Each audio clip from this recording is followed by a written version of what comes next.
St. Elizabeth Technical. Edwin Allen High. Your ISSA Ben Francis Cup final starts right now. What a performance in extra time! They will celebrate long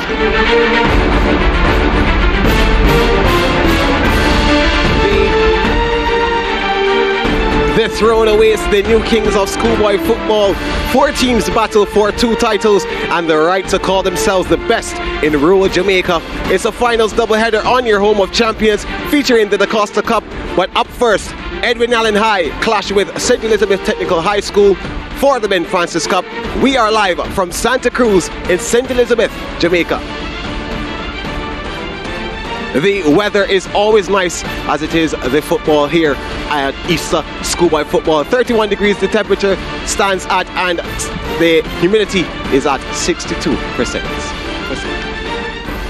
Yeah, so as you can see, stats there. Edwin Allen High, I beg your pardon, led by Jaheim Harris and Richard Henry. Those boys are ready. The troops are out for this win, and they want to add the 7th one for stats, of course, on your screen. They want to come up here and do well on home turf and administer the beating that Edwin Allen thought they would never get. Good afternoon to all of our viewers on SportsMax, CEEN TV and on CBM. My name is Gerard Morrissey and I'm joined, as always, by Cody and Jackson. Hi Gerard, I hope you're good as I am. You're good. I'm great. I'm excited. Well, and hello to all our viewers back at home, at work, tuned in for such a big day. It's That's 2 right. Huge finals lined up, the Ben Francis Cup and the DaCosta Cup. And minutes from now, it's the Ben Francis Cup faced off by Edwin Allen and Stets. Now, both teams would have had to fight so hard to get here in the finals.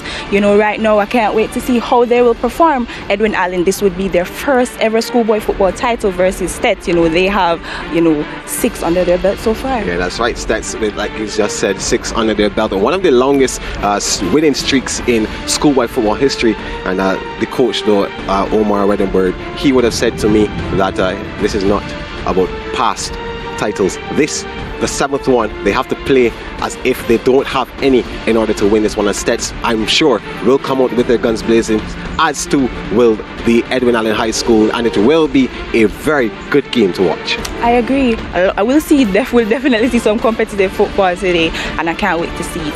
Now we're going to turn over to a Edwin Allen feature.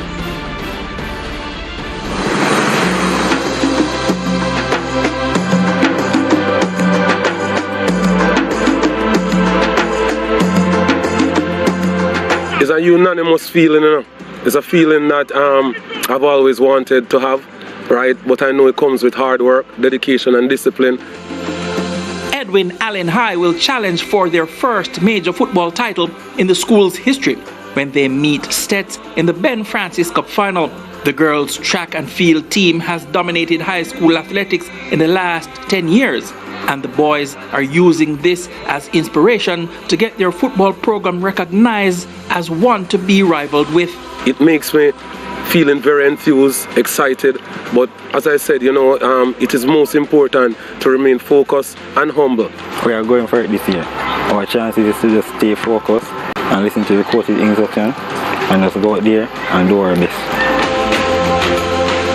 The results, the preparation, the coach, who is a former student and who has had the team for a number of years, and the supporting cast, and along with the legacy that is left by the track and field girls, I'm certain that the boys will use this as an inspiration. There are outsiders now who are very surprised that Edwin Allen is even playing football because they didn't know, and that is why we are rewriting the culture, right?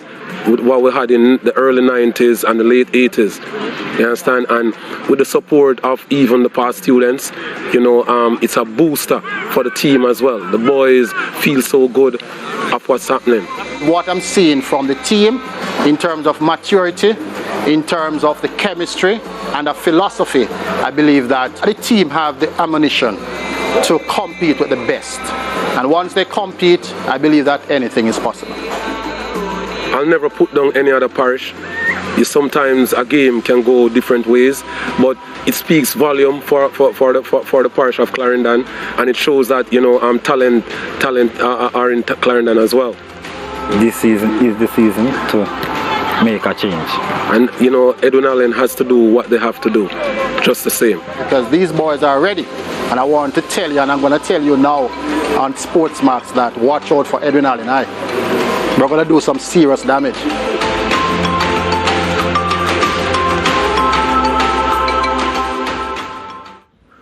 This is the season to make a change. That was Edwin Allen High in our digital team feature. Well, of course, ISSA has not have the advantage of having any fans in the stadium this year. However, they have been allowed 25 spectators for each school. And I have one of the spectators, one of the fans here with me. He's representing the Edwin Allen High. Javid Bryan is his name. Welcome, Javid.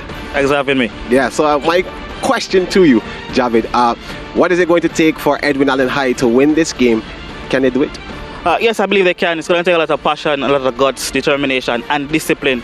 We've seen some scraps in the semi-final and not a lot of discipline showed in that game, but we hope that they can do this today. And Richard Henry, hope he can get on the score sheet, bring his team with him. It's been a while that we have been trying to get to somewhere like this, the finals, known for our track and field prowess. It's time for us to switch the narrative that we're not also an all-girls school. You know, many Jamaicans thought that we're an all-girls school, so it's time for us to switch the narrative and show them that we can play ball as well. Your predictions, what are they? I'm going with 2-1. It's going to be a competitive game. I expect Stats to play us hard. I expect our boys to go hard as well. So I think we're going to come out on top with a 2-1 victory today. Well, 2-1 victory, he said. We'll see what happens, Javi. Thank you. Yeah, so now we're going to hear from a fan from Stets. His name is Derville Fraser. Derville, I want to hear... welcome, first of all, Derville. Thank you for having me. I want to know, Derville, Stets has won this title 6 times already. Are they going to get the 7th this year? Well, yes. A resounding yes. Yes. From 2010, 2015, the coach has had a wonderful run, magnificent run of Ben Francis. Now we had a 4-year drought, and now we're back in the final. Thanks be to God. So we're hoping that we can hold this one and get rid of the drought and get back to winning ways. Well, Javid just said 2-1. What's your prediction? 3-1, Stets. All right, simply put it. Okay, well, thank you, Derville. I will see how that goes today. And, well, what? We just talked about Stets, so why not watch a feature on this, on them?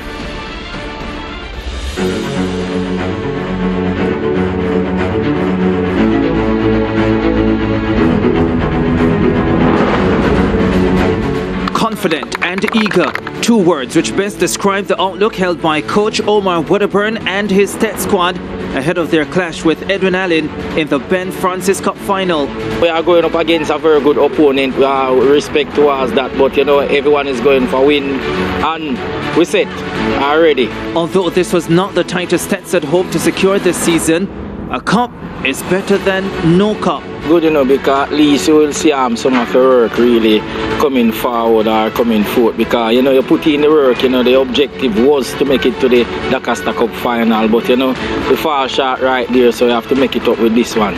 While the Santa Cruz-based outfit aspire to reclaim the once fabled Stets Cup, Coach Wedderburn assures they will not allow former glory to minimize the work needed to guarantee victory. I'm not looking behind me, I'm looking forward. So coming Friday, you know, it's we never win a title before. That's the approach we're gonna have to this one, you know. So we are coming blazing.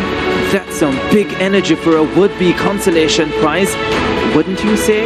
Oh yes, man. Right now, this bigger than the Costa Cup final and the Super Cup final, everything bigger than the Oliver Shield, because Stets are play final. You don't know that, man. A defeat at home would be double the misery for Omar the Crocodile Wedderburn and his hatchlings. So we wait with curious excitement for this finale to climax.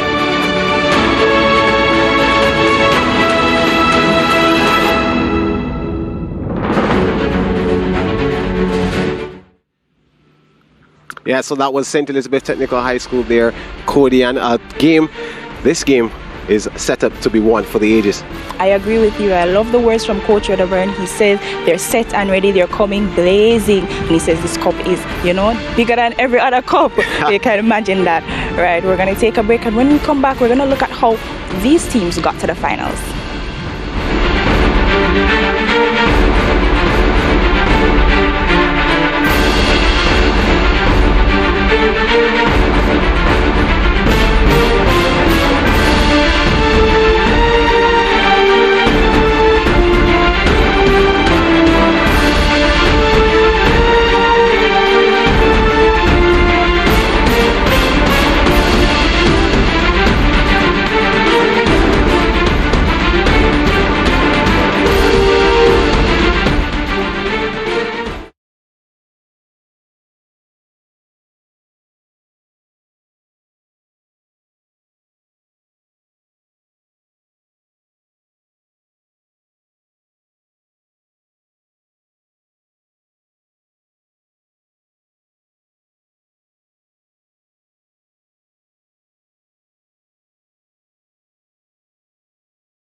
And Eagle fans, don't fear. We have all the action on your home of champions.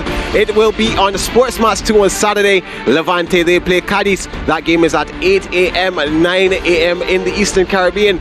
And then at 10:15 a.m., 11:15 a.m. in the Eastern Caribbean. Villarreal, they play at home to Mallorca. And finally, on the SportsMax 2 as well, at 12:30 p.m., 1:30 ECT, Sevilla, they host Celta Vigo.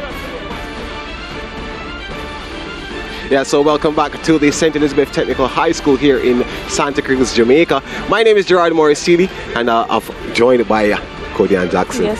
Hi Gerard again. Hello to our viewers. Yeah, thanks for staying with us. The heat is on. It right is. Now the team, Stats, right, is over there. They're heating up and training for the game again. Yeah, so Cody and our viewers, let's take a look at how these teams would have made it to the finals. To the final. Let's go upstairs to our commentary team of George Davis, and he's joined by Dwight Jeremiah. Thank you very much, Dwight. Good afternoon, Dwight. Thank you very much, Gerard. So this is how Edwin Allen got to this point, Dwight, with these goals. Yeah, those goals. That first one, you felt the goalkeeper would have felt that he should have done better. It was Richard Henry who got the brace here, first and second goal here. That's their big striker up front, one that they've been looking forward to today. Just seemed to have felt a little nick in finishing that goal, but that would have been eased by the fact that that was his second. And we're looking at the third goal here. That was Jaheim Rose who got the third, and the fourth goal coming also in this game, it was Akeem Mullins. So you'd feel like Edwin Allen, they did get a beautiful warm-up for this finals game in terms of getting their goals. So they were very good in front of goal, and that would have been a good tonic. There we see Mullins getting the fourth goal, and Tafari there, Burton would be pleased.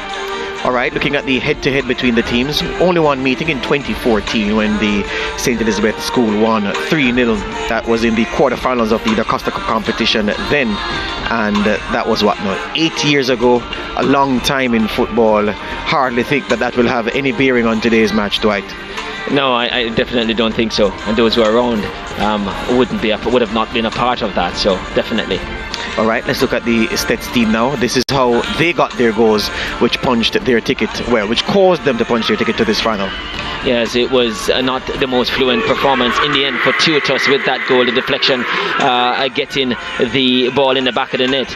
German was the man who scored for them, and as they often say, every shot you don't kick is a goal you miss. And so he bought a ticket, as they would say, with a lottery, and it was drawn for him, and Stets would have taken anything the fact that they're into the finals. All right, so if you were to plot the graph of how the teams got to the final, this is what that graph would look like. The Edwin Allen team got here by virtue of overcoming Manchester High. They also beat Cornwall College and Christiana en route to this final. Stets, their path took them past Froome.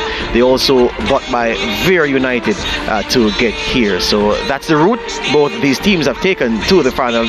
And Very Tech, did I say Very United? There you go. A Very Technical, a Very United campaigning in the Jamaica Premier League, of course. Gerard, it's back to you.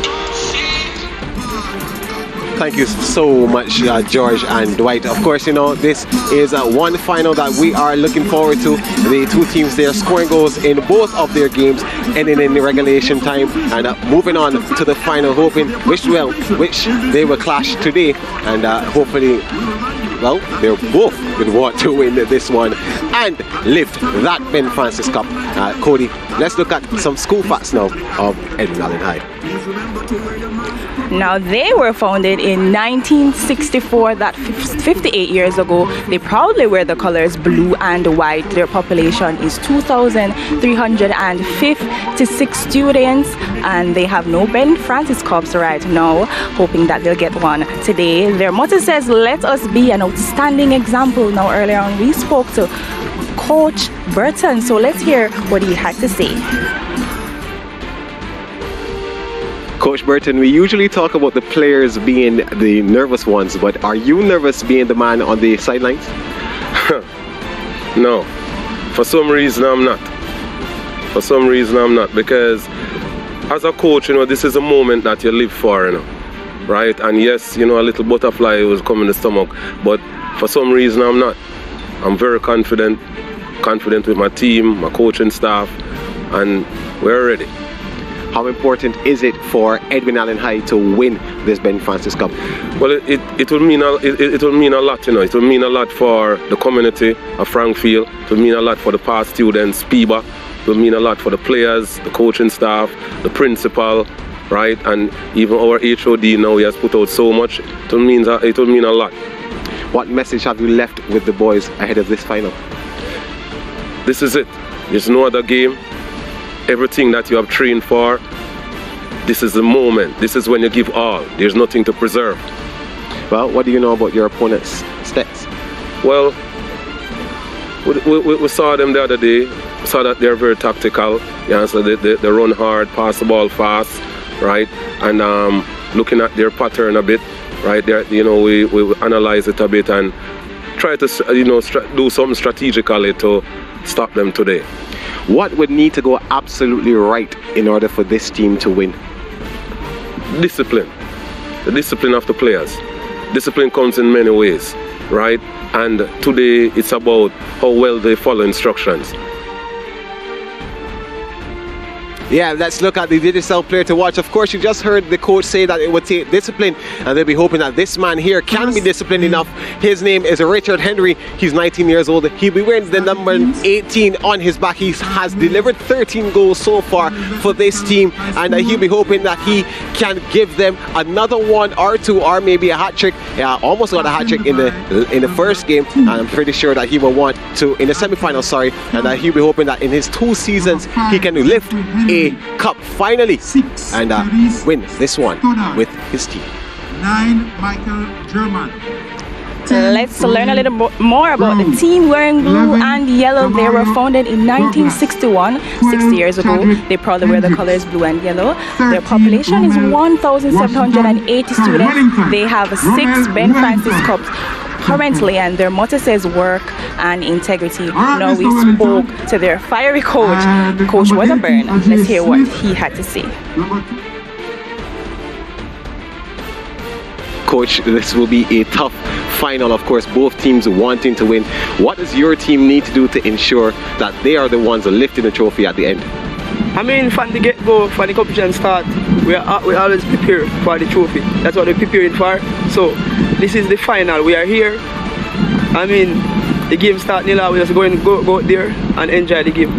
What would have the coaching staff said to the boys who would be playing in their first final, if there are any?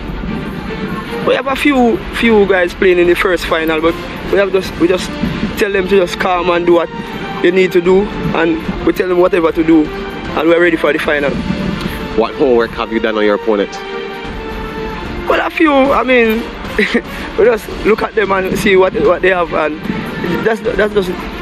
Are there any tactical changes for this final, or do you not see that necessary? We always mistakes, we never change. We don't change. Well, yeah. You have won this 6 times, Edwin Allen, in their very first schoolboy football title final. Would this give you the edge over them? I mean, that's past and gone. It's not an edge, but the 2 teams in the final, but we need it, they need it, but it's who need it the most at the end. What will this win mean for the people of St. Elizabeth? I mean, it's a great win. We haven't had something for a long time, so we need something. We cannot finish the season without the trophy.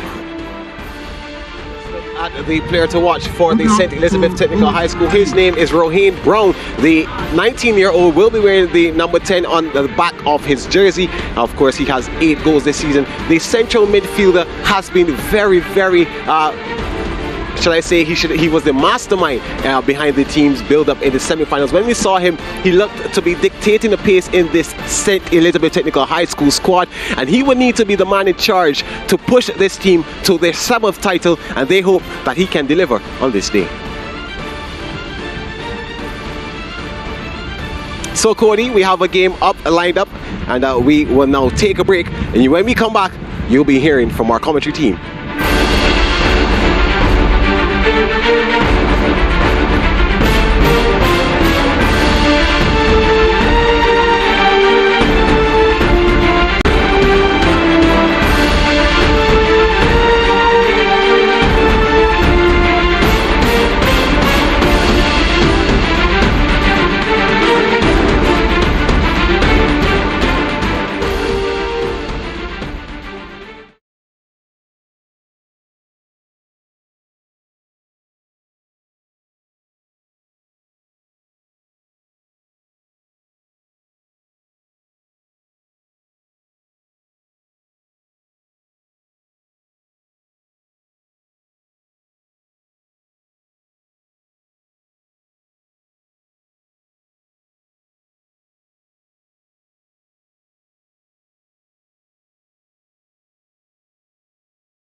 The word champion first emerged in the Latin language in the year 1300, and in its form as a noun by the year 1730, it came to take on the meaning which we are here to again give life to on this day. Champion, 1730, first place performer, one who has demonstrated superiority to all others in some matter, decided by public contest or by competition.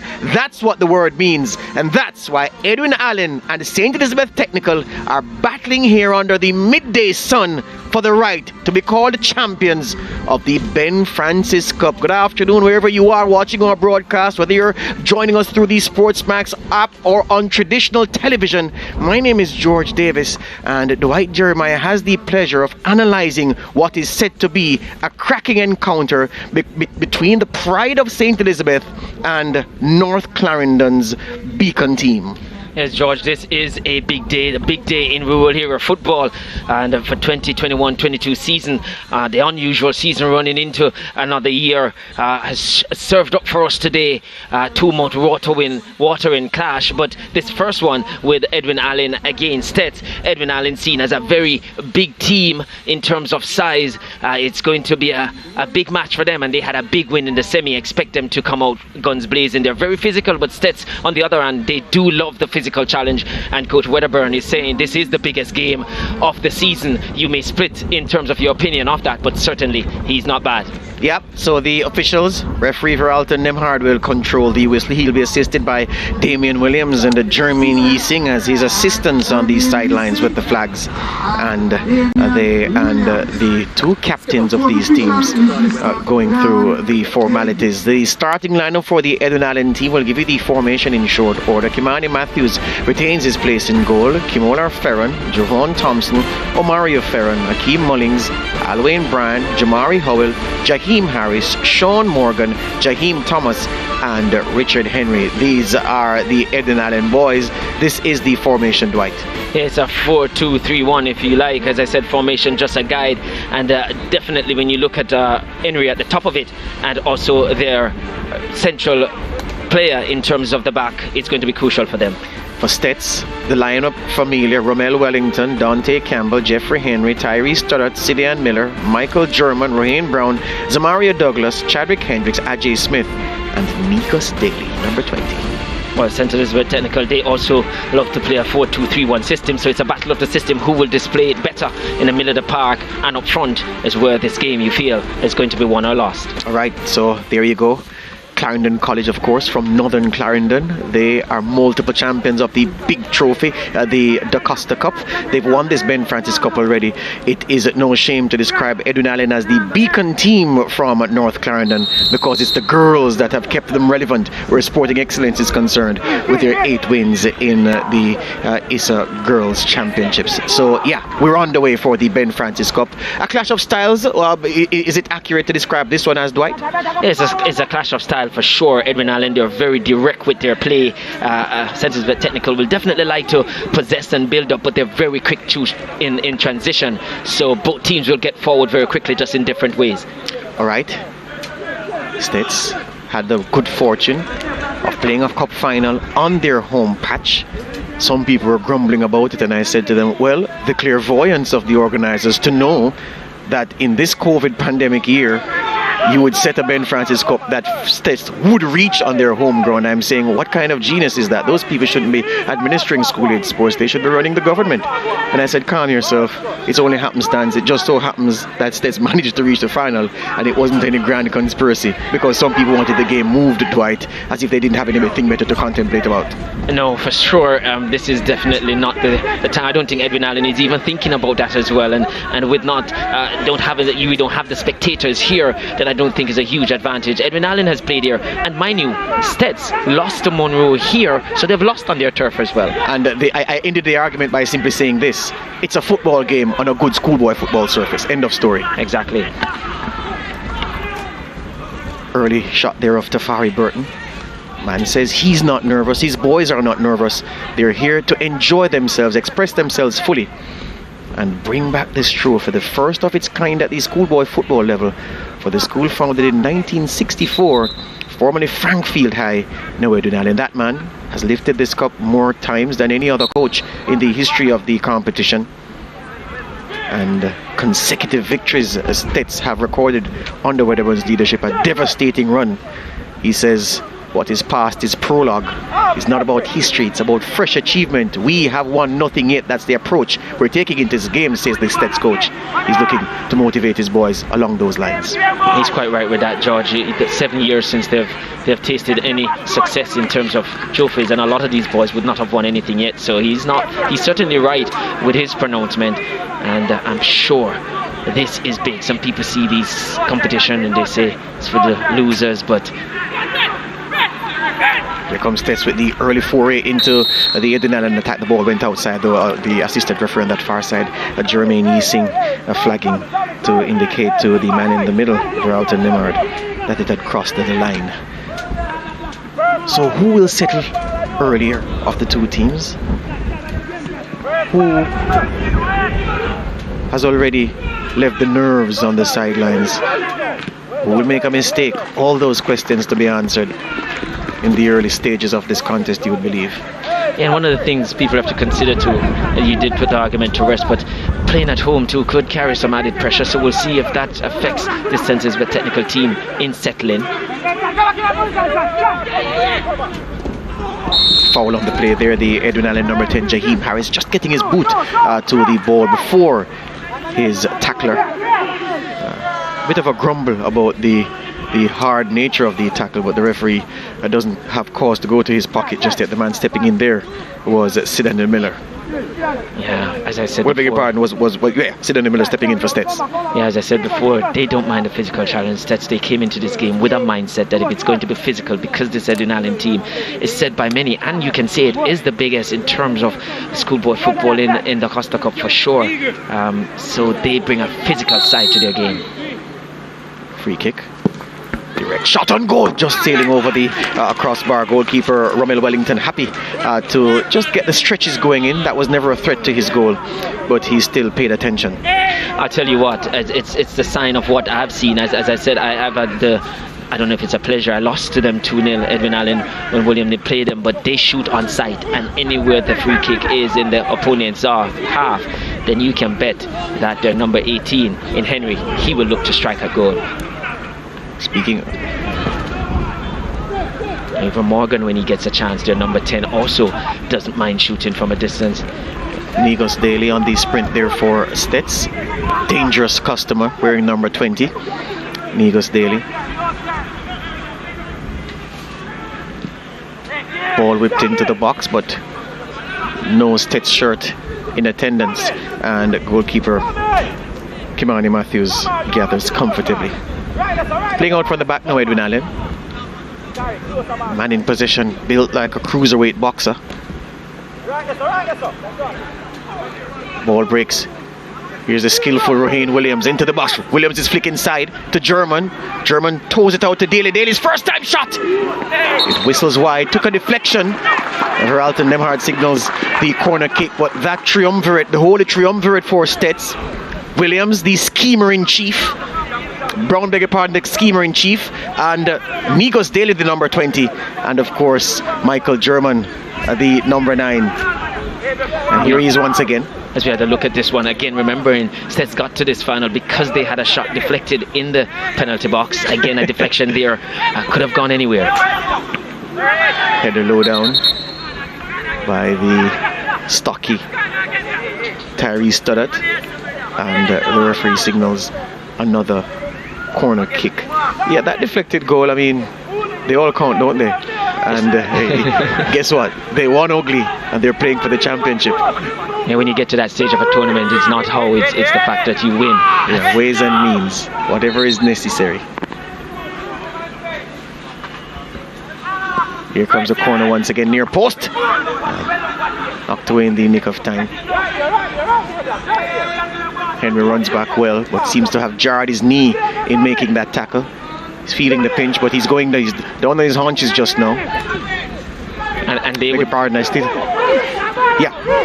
Yeah, they would definitely player Brown, Raheem Brown. He's certainly one that is crucial for St. Elizabeth Technical. They won't want him to go down injured today because he's the orchestrator. He's the man in the middle of the park that pulls the string, and certainly a maestro, as they would say. He's still feeling the pain, Brown, and I think he should have gone down and taken some treatment. He's still limping.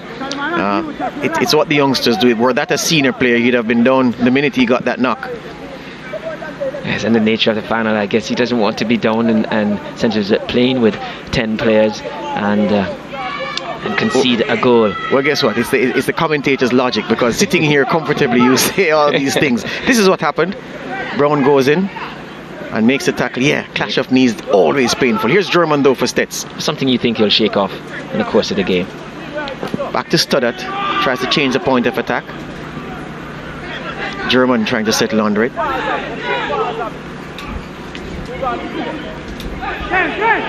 Stoddart out to Douglas.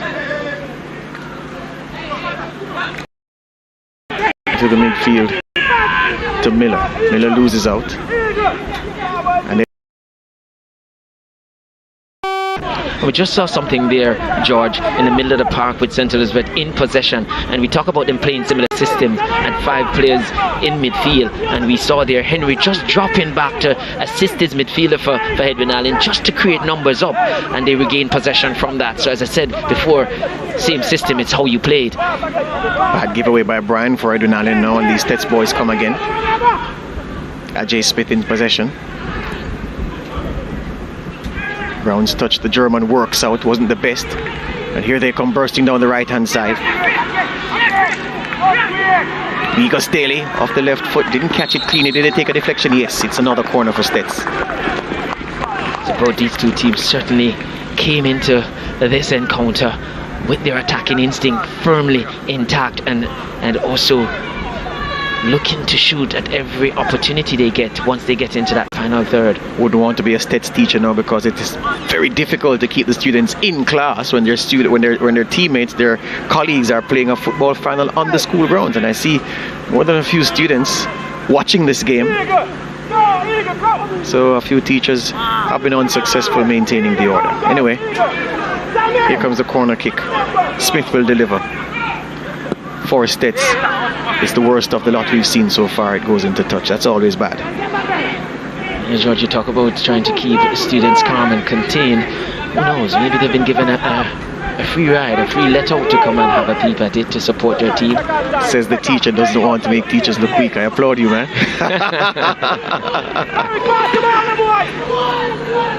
Here they come, Stets. Ajay Smith can't get on to the end of Tyree Stoddart's pass, and the Edwin Allen boys have the chance to regroup. So yes, Stets have done most of the running so far. Edwin Allen on the back foot, but they wouldn't be too perturbed. Not that their goal has been under significant threat, just from some corner kicks.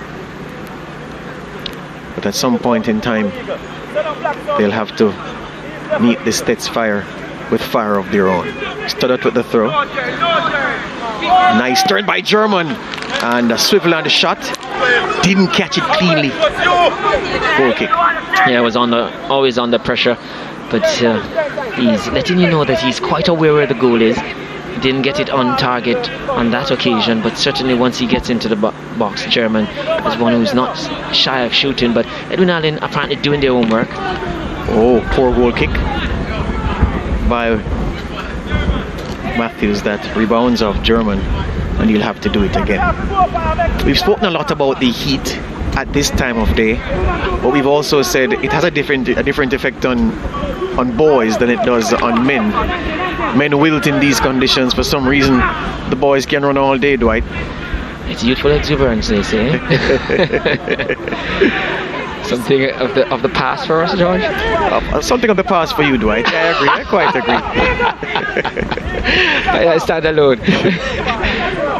Long ball. Looking for kept in very well by Brian. Stoddart has been busy so far. Switches the point of attack once again. Seems to be under instruction. Every time he picks it up, he's looking for that big diagonal. Douglas illegally winning possession there with the shoulder barge. I guess they recognize something with this Edwin Allen team. Just overcompensate when they come to close down ball side, as we saw there. Definitely an infringement. You're allowed a shoulder barge, but not from the back there. Jaheim Harris plays Brian with a cross, and meeting it there was Hendricks, Chadwick Hendricks, in the right position. A very good early time ball into the box there from Brian, and we saw Henry, he was inside waiting to pounce. But with the ease with which Jaheim Harris turned away from two Stets defenders, two Stets midfielders, to feed Brian down the right hand side, must be cause for concern for Stets. They have to get tighter to the number 10, the danger man for Edwin Allen. Here comes the corner kick. Goalkeeper goes up and claims with the minimum fuss in the end. Romel Wellington, safe pair of hands. You're right about that, George. Any coach would be concerned when their midfielders are just easily beaten by a turn or a first touch. I call those plays, Dwight, the kind of old-time shift. You know, people go through a lot of step-overs, and those are a simple drop one shoulder move. Yeah, so it's an old-time kind of shift that left two defenders in his wake.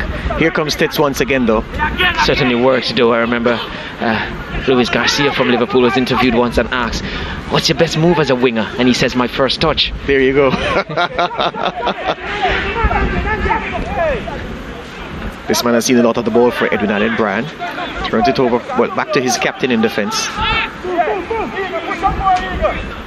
Coming out near side to Javon Thompson. Thompson back in midfield and trying to knock it around now. And the Stets been shouting at their boys on the field that it's too easy what Edwin Allen are doing right now. No press from these Stets boys, allowing Edwin Allen to reach a certain point up the field before they engage. Yeah, and Edwin Allen sort of surprising Stets, you feel somewhat here a little bit, because they have been the mark of a very direct team all season, but they've found in this game good when you have your team that they can adapt different playing style, and today they're looking to build. Long ball now, trying to break the lines with the trying to go the direct route. Good covering there by Sidian Miller at the expense of a throw for Stets.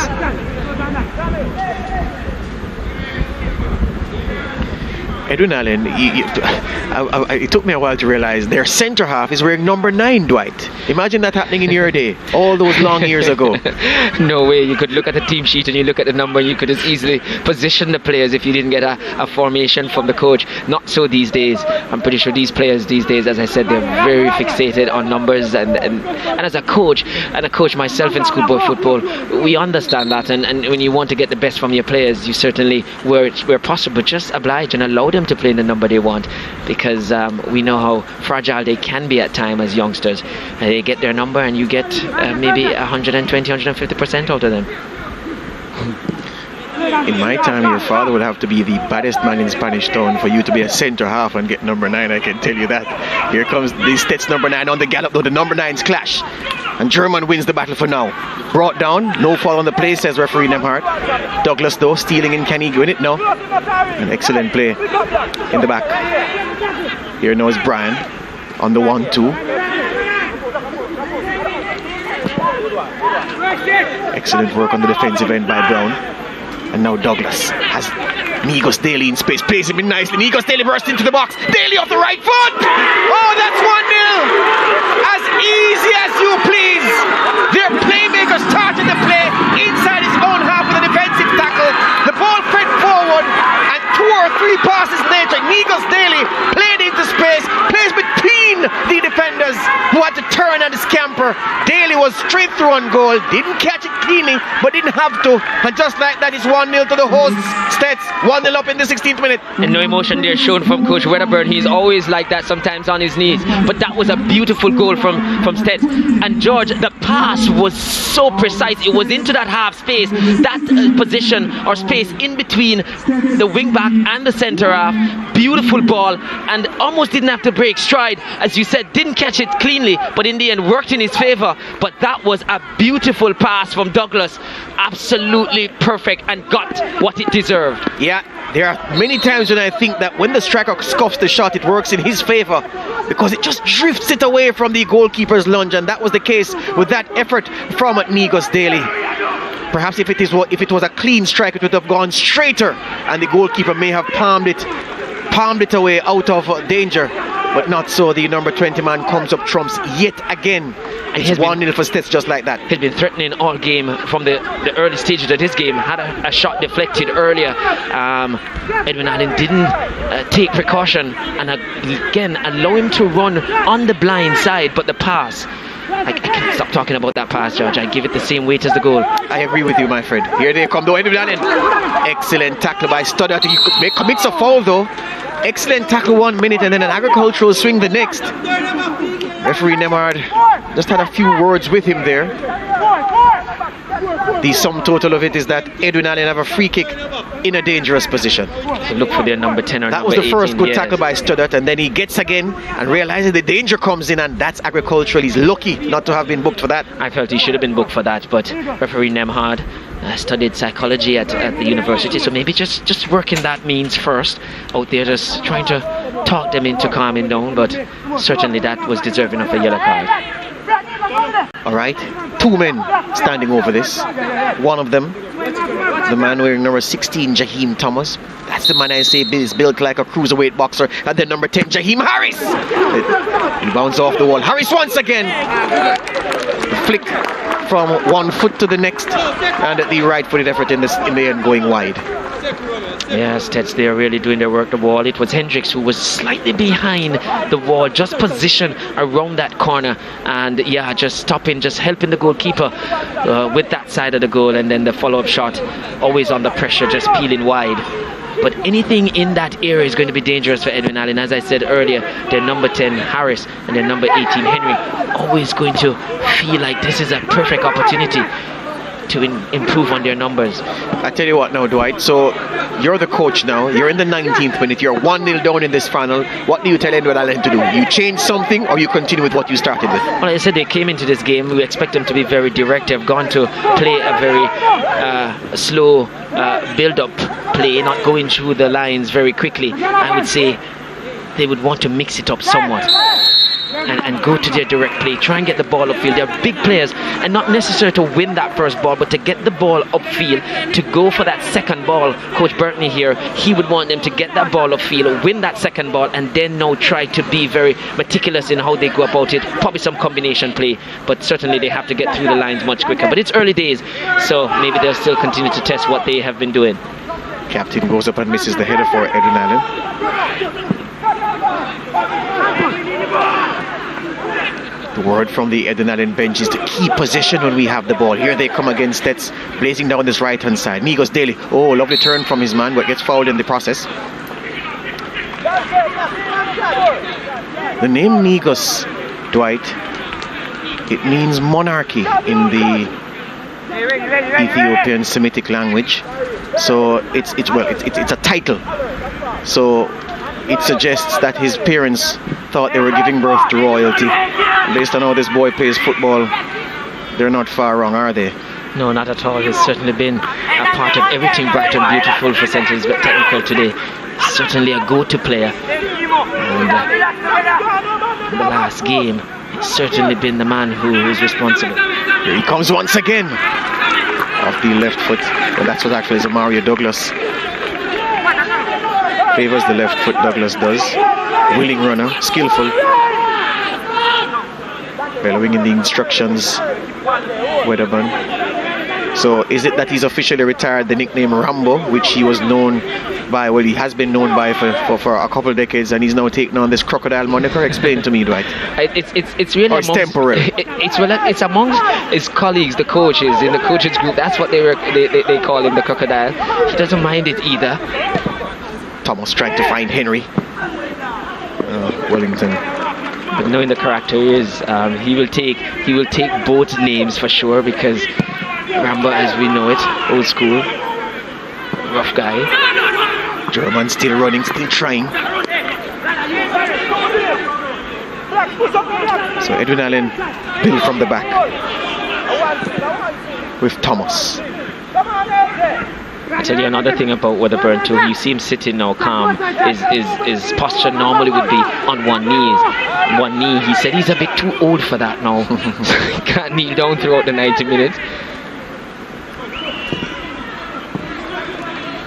German. Battle up the number 9s once again. German bustling his way through. Michael German, does he shoot now? Shoots! Good block. Excellent recovery work from Jamari Howell, the Edwin Allen captain. And the Stets number 9 seems to have taken a knock in that exchange. But these two have had a battle royal right set too from the start of the game. This is the ball over the top for German to chase. Howell on the premises. Lost out for a minute, but good speed by the Edwin Allen captain. And just at the moment when German pulled the trigger, the outstretched boot of Howell blocking that shot. The ball rebounding off the Stets man. It's a goal kick, but he's down there getting some treatment as we see the first water break, right? Yeah, and the boys certainly will need this. It's a good watch so far. They've certainly used up a lot of energy. SportsMax will go into this water break. SportsMax technical, the happier the two teams because they're leading this one. But on that play just now, the bounce didn't favour Howell and just held up and span behind him, and it seemed as if German was going to have the better of him or get the better of him. But certainly you want your centre half to be quick, and he used all his speed there. We see Coach Burton there just trying to get his team now to, we see the gesticulation, wanting them to open up some more, not playing as wide as possible. When you're in possession, you want to make the field as big as possible. Thing is this, where there's a gauge of the commitment of the Stets team. Let me tell you something. They're number 10. They're good. And Rohan Brown. Sorry for the Henry references twice in this game so far. It won't happen again, my friend. Rohan Brown. The goal and his role in the goal, very important, and I'll tell you something else after we watch it, because that's him that played that long ball from in his own half. The ball overshot Douglas. Douglas takes the return from German and plays this delightful ball just between the two defenders, causing them to turn, not knowing where the ball was. The man who knew where it was Negus Daly, who took one touch, bang, and that was 1-0. But Rohan Brown has done some very good work in the defensive third of four Stets. He is the most creative player in the Stets team, arguably the most creative player on the entire pitch between the two teams. But the defensive work that he's done is more eye-catching than anything he's done on the offensive end. That for me suggests commitment. That for me suggests a player willing to do whatever it takes, run until he can't run anymore, to help his team achieve glory. And that's what it wants, George, in the final. No talent alone will get you the trophies or make you champions. You're gonna have to add something else to it, and it's so good and testimony to Coach Wedderburn that he can get his most creative player to trap back.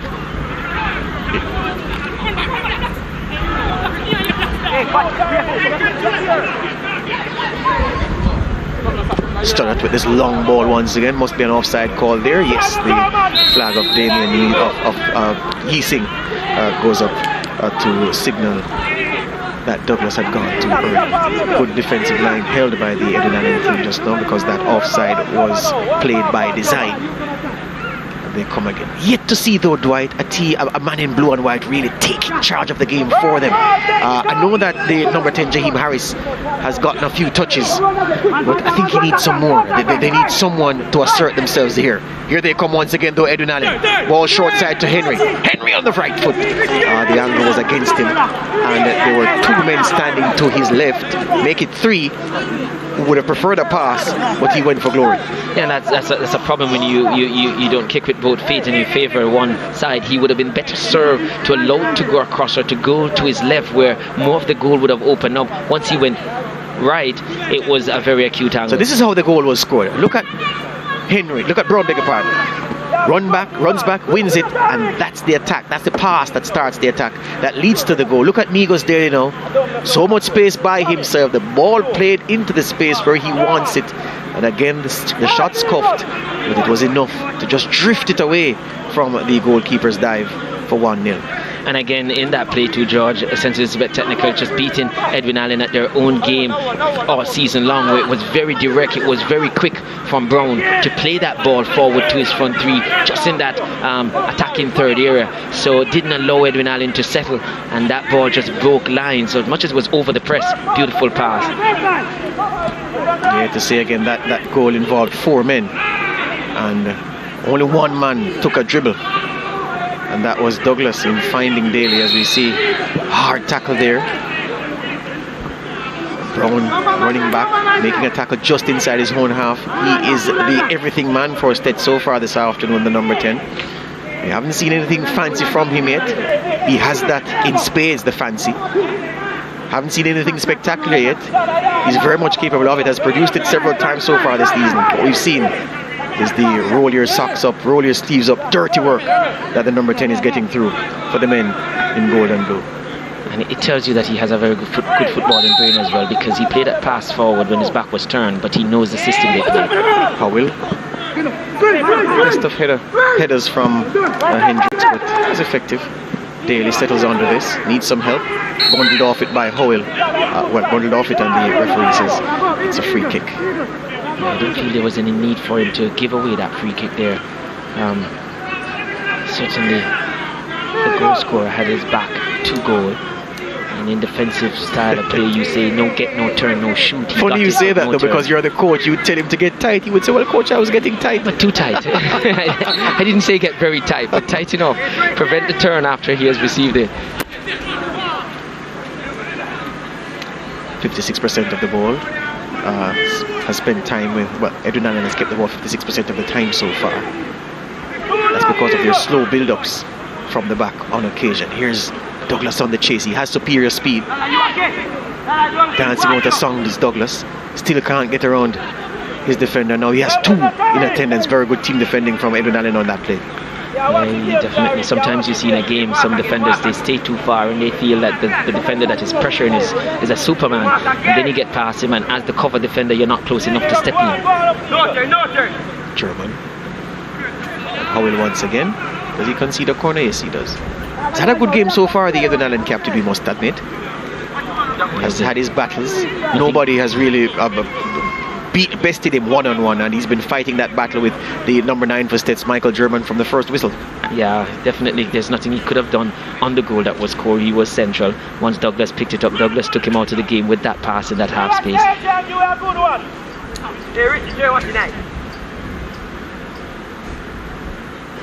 Centres definitely will be looking, they'll be wanting to extend their advantage here. Jay Smith with this corner, another one. His last kick was forgettable. This one, equally forgettable. Even more forgettable.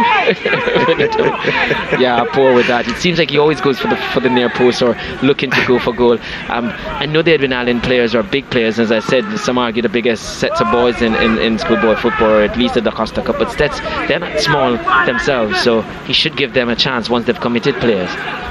Nice turn by Brown. Looking for the pass and finds Smith. Back in his midfield to Studdart. Into the midfield and forward. The turnover happens though.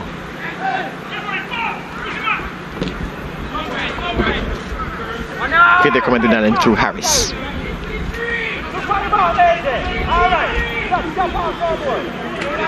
Howell now. The Edwin Allen bench just encouraging their boys to keep calm in possession. To not be unduly hurried. They're being closed down now by Stets. Now the press comes and they've escaped one phase of it. Captain Howell has advanced far beyond his defensive station, loses out, robbed of the ball, no foul, says the referee. Here they come, Stets in transition. German can't turn. Trips trying to do just that. I think for Edwin Allen it's about the build up. It's slow. Yes, they're getting past the lines, but not. Mullings forward to Henry. Not shifting the centres players around enough. That's what you do with possession. You pass the ball in order to shift players out of position, create space, then use the space. I don't think it's happening so well for Edwin Allen, and might just need to go to that direct play a little bit more, you feel. Thomas with the Rabona into space for Henry. With his barrel chest to chase, and over there covering very well his every move was Chadwick Hendricks. Agreeing with you there, Dwight.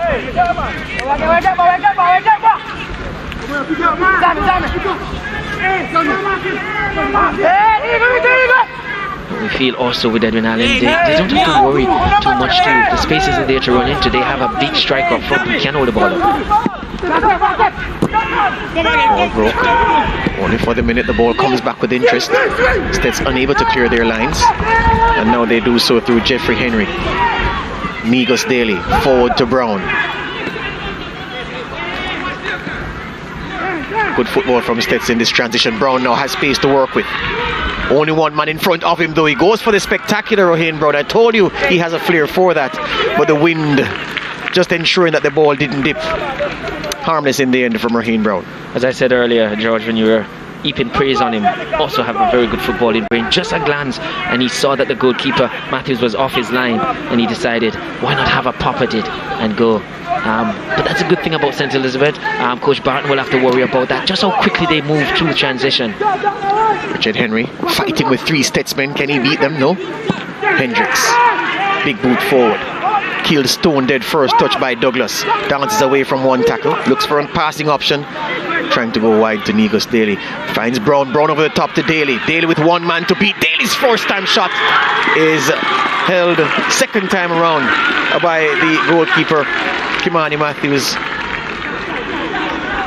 The crowd here, which shouldn't be here at all, applauds him. I was just about to say that, George. You read my mind. I was saying perfectly. It seems like classes are out. Lee's is some of them. Injury on the play, but the referee ignores it as Javon Thompson goes down. This is Brown. One defender between him and goal. Brown trying to find German. German's first touch. The referee says no foul, that the ball was taken by the defender. Good pass forward for Henry to chase. Henry burning up the space, eating up the ground. And a judge to have been, there was a foul on the play. The flag was up from the assistant on this near side. Yeah, you see, even with that, yes, he didn't get much joy out of it.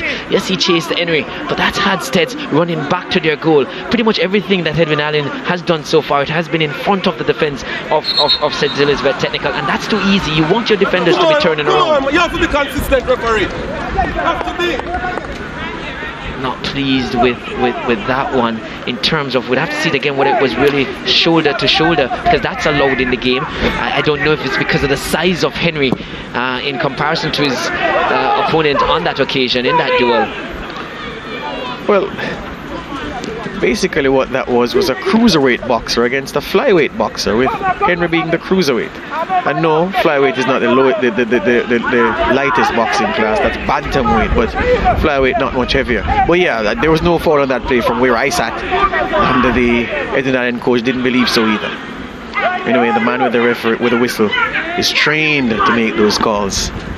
Our eyes are trained to comment on him making those calls, and that's pretty much what it is. We're trained to point out the mistakes as well, aren't we? Absolutely so, sir. Absolutely so.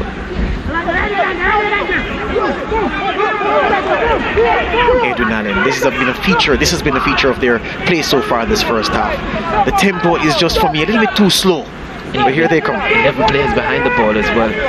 It's going to be difficult if it's not moved quickly. Thompson over the top, trying to get Mullins in, and the Stets skipper Dante Campbell efficient in assisting his goalkeeper to take possession.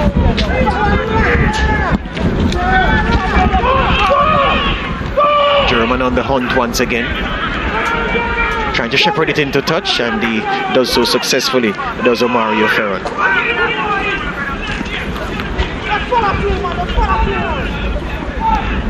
Stets coach in consultation with one of his assistants, no doubt looking for tactical changes they can make to get a foothold on the game.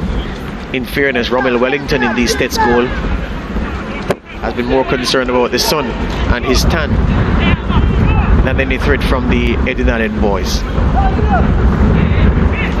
Winning possession in midfield they do. Daly dances away from one challenge and finds Brown. Brown looking for help. Good covering tackle to intercept his pass to Daly. Dante Campbell, the skipper, plays it back. This is Zamaria Douglas. Has some space but doesn't have many passing options. Uses German though. German. There's a Stetsman down on the far side. That's Daly. I think that's who German was looking for. Yeah. What I like about German too, he saw he just received the ball in a tight space, as we see the goal scorer there, Daly, requiring treatment. But his first touch so good that in the tight spaces he really traps the ball so well and able to create space that seemingly did not exist. That's the value of good technique. Yes, indeed. The stretcher has made its way onto the pitch, but I can guarantee you Negus Daly won't leave on the stretcher. seems to be in some pain though. I can tell you what, the last two corners we saw from Ajay Smith, the very last one which he curled into touch again, that prompted his coach Omar Wedderburn to fly up off the bench and berate him. I don't think you'll be seeing Ajay Smith on corner kicking duties after that. Drink water. Yeah, I certainly understand that, George. As a coach, I've done that before. 2-3 kicks and we get somebody else to find the range. And it is a final, you don't have time to recover. Stretcher bearer sprinted for nothing. He's back on the touchline with his equipment in hand, and Daly walked off on his own steam. Seems to be a facial injury. Let's hope it's nothing serious.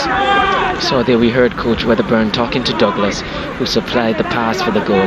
Just letting him know it's all psychology. It's nothing tactical, as he was saying to him. Cool yourself down and believe, lad. Just go back out there and believe. Here's Henry for Edwin Allen. Plays it into space.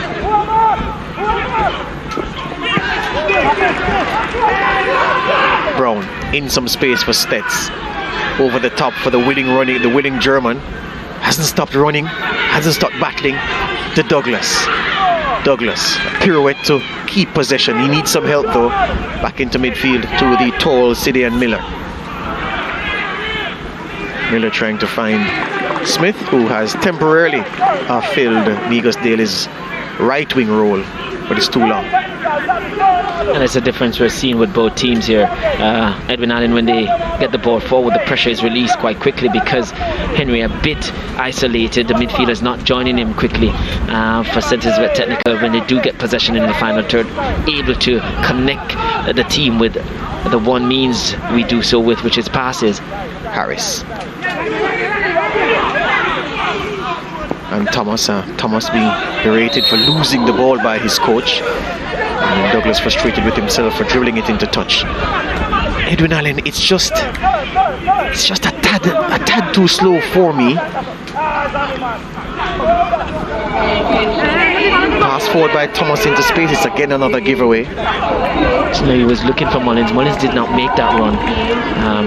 Thomas disappointed. You talk about what they're missing, George. You mentioned it earlier. Nobody really taking charge of it. It's in the middle of the park. And we heard Coach Barton there just getting at Thomas. Certainly that's where you want. He's one of the players that you would have expected coming into this game to really help them tick, really control the pace and the tempo of the game, and look to connect the defense with the attacking side of their game. Not happening for him so far. Poor kick by Chadwick Hendricks, but did reach into the Edwin Allen half, and here comes their captain Howell. Excellent interception by the BC Stoddart. Mullings once again. Mullings versus Stoddart. 7 beats 6. Mullings is crossed. Henry. Harris was leaning back as he met that. That was a good chance, fashioned after some really good play down the right hand side by Akeem Mullings, but he was leaning so far back, he always was going to lift that over the crossbar. But it's right on cue there. Edwin Allen showed us bringing the ball forward, having more numbers up, be able to make the connection and link up play. Good layoff there, but certainly, yeah, the technique was certainly bad. Always was going to go over based on his body dynamics there. He positioned himself to execute that shot. Only one result, going high. But that was perfectly a perfect opportunity for Edwin Allen to get back into this game. Much better from them. Mullings battling Stoddart and beating him down that right hand side. He wanted to play down that side more often to try his luck against these Stetsman. Here they come once again, Edwin Allen. Nice flick by Harris. And the captain for Stets, Dante Campbell, using his tall frame as a barrier, allowing that ball to run through to his keeper. Excellent work there from Campbell, just doing the basic of defending, just getting your body between man and ball. Once that ball was pushed forward away from the Edwin Allen attacker, he just used the space that was created and just stepped across. Simple defending. I like this player, Michael German, I can tell you. Here's Jay Smith in midfield, trying to free Daly. Daly on the sprint, but he was second best. Kimolar Ferran got there long before him. Yeah, German plays so very well with his back to goal. Knows his role so very well. Knows that it's to take it, to hold it, turn, pass, run into space, try to receive. Yeah, it sounds simple, but not many players can do that with the efficiency that he's managed so far this season, well, over the course of the season for Stets. Douglas weaving through traffic and wins a corner. The number 11 has switched flanks. Good move from SportsMax Technical there, and you feel Edwin Allen would have been so disgusted with their effort if they had allowed him to find the one player that was inside the box waiting on it to try and get on the end of it to double Stet's lead here, and that was German who was waiting.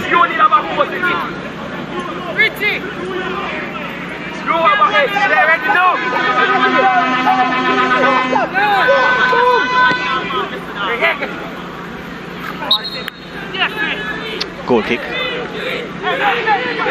Edwin Allen breaking new ground. 2 players on the park wearing captain's armband. Yet still you can't find a good person to really take charge of this game, George. And there you go, my friend. Here they come though. Sean Morgan now in possession. Frees Javon Thompson. Thompson aiming for Henry. Henry gets there first with the head. Harmless in there and easy. Meat and drink for Wellington in goal. It was always going to be difficult for there to beat the goalkeeper on that occasion. Wellington didn't have the pace on the ball coming into the box. He would have had to generate all that pace, and it was under pressure all the time. Harris to Henry. Takes it on the chest, and Campbell right within a boot's length of him, and just flicked that ball away at the crucial moment before Henry even thought of what he would have done with his next move.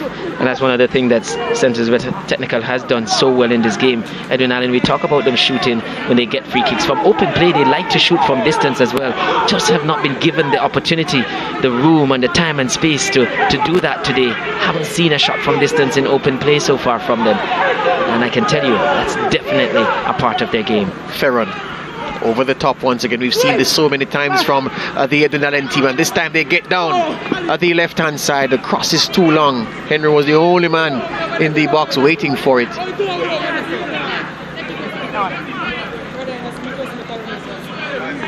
So that's one captain, Omario Ferron, and another captain, the man wearing number 9, Jamari Howell.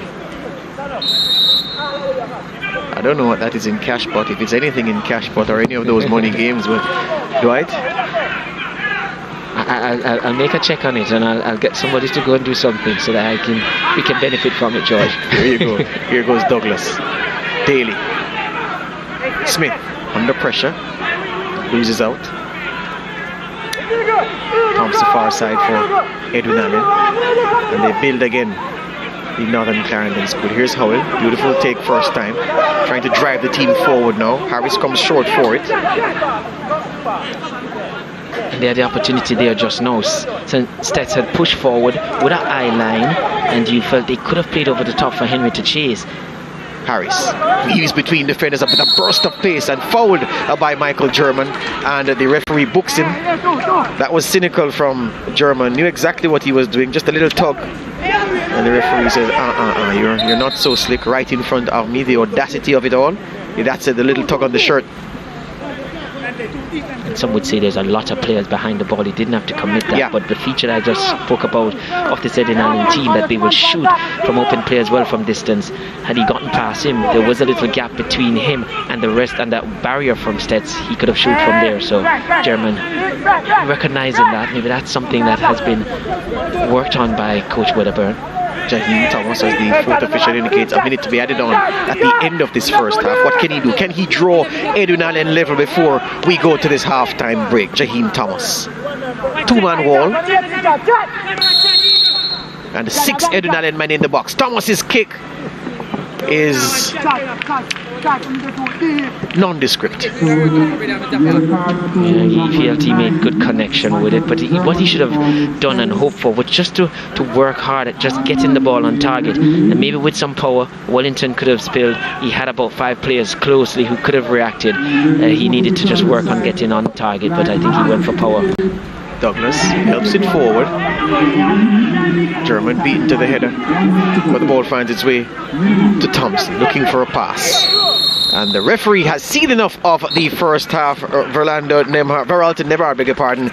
It's Stets 1, Edwin Allen 0 at the interval in this Ben Francis Cup final. A goal scored by Nigosdale at the 16th minute. The difference between the teams. The Clarendon boys need half-time. And you know, to be fair, Dwight, I think Stets need also a reset because they haven't really looked threatening the older the first half has gotten. So both coaches, for different reasons, need the half-time team talk to rejuvenate their teams. You get the feeling, certainly, Stets didn't kick on from scoring that goal. You felt they would have just gone on, gotten that goal so early. And again, as you said, at home with the crowd here, the students would have kicked on. But as it stands, it is St. Elizabeth Technical leading this one by a goal to 0 at half-time. All right, we send you to the break. Back with more after these.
From Clarendon and the St. Elizabeth Technical High School from St. Elizabeth for the Ben Francis Cup title 2021-22 to be precise. Half-time in this game and the St. Elizabeth team leading 1-0 here on their home patch. Referee Veralton Nemhard sending us on the way, and this effort from Thompson early. Then in the 16th minute, Raheem Brown forward to German, back to Douglas. Look at this pass.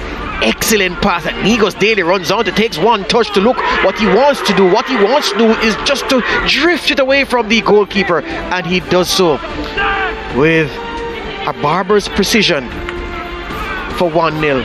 This strike coming in the 16th minute. It was a goal that really was coming because Stets had been on the front foot and dictating play from the opening whistle. That's how they went in front.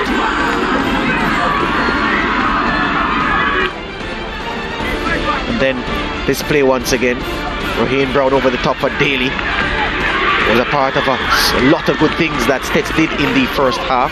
Most of what Stets did on the attacking front, he was a part of it. And then this play, Mullings getting the better of Studdert. Henry touches it off, and Harris trying to curl for the top right-hand corner, but his body shape was wrong, and he skied his effort. The numbers from the first half, there were 14 shots, 7 equal split for both teams. Edwin Allen had 1 on target, Stets had 2 on target. There were 9 fouls, 6 committed by the home team. Just 1 yellow card, Michael German getting that one for a tug on the shirt of Harris, the elegant number 10 for Edwin Allen. There were 8 corners, 6 of them from Stets, most of them wasted by the home boys, and Stets controlled 54% of the ball in those first 45 minutes. Well, why not hear from the fans at this point?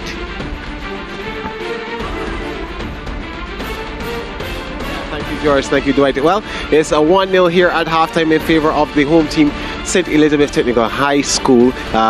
Pretty good match so far. There's lots more to come in the next 45 minutes. But right now we're going to discuss what the fans have to say. Cody, what did they say?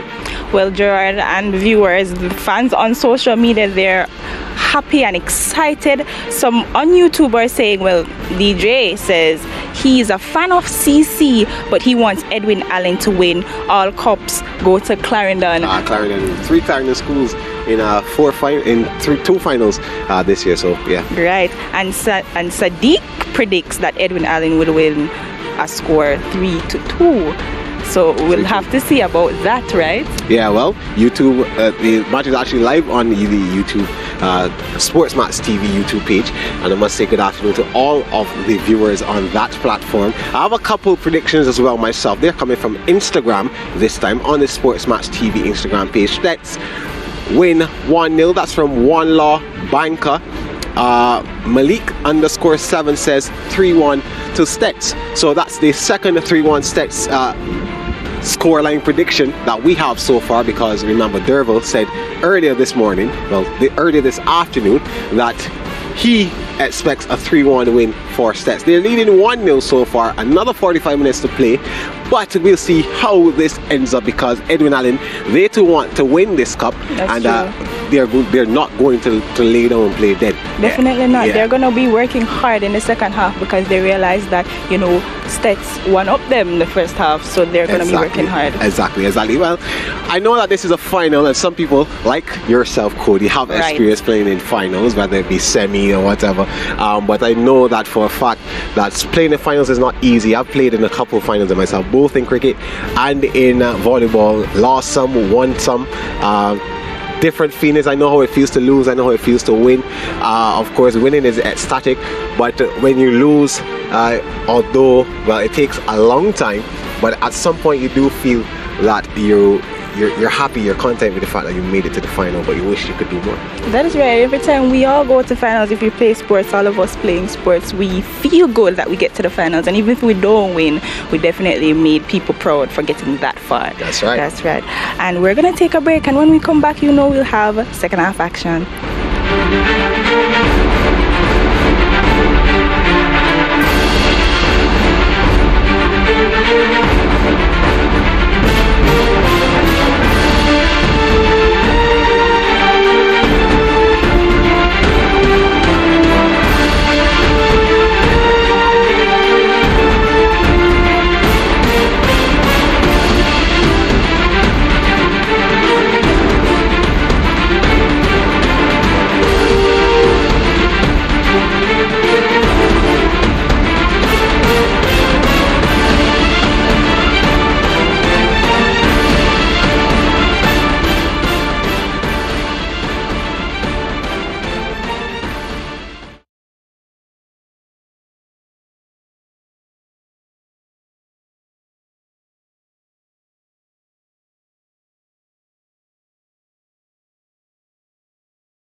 inside the Crucible here at the St. Elizabeth Technical Home Ground in Santa Cruz. But NBA on SportsMax continues on Saturday 9 if you're outside Jamaica. Cleveland Cavaliers and OKC Thunder. Another live game on Sunday, this time 2 p.m. if you're outside Jamaica. The Knicks and the Clippers from Los Angeles. It's 1-0 here to St. Elizabeth Technical. Stets hunting a 7th hold on the Ben Francis Cup. They are now kicking from north to south, kicking to the direction that the mountains, well, that the Black River should be in. Dwight is a man from the west, but he's not from central Jamaica, so he can't tell me anything. And Edwin Allen, their rivals in. It's a parish I love, George. I like coming to St. It's almost like I'm going down That's here. That's the best you can do? I am.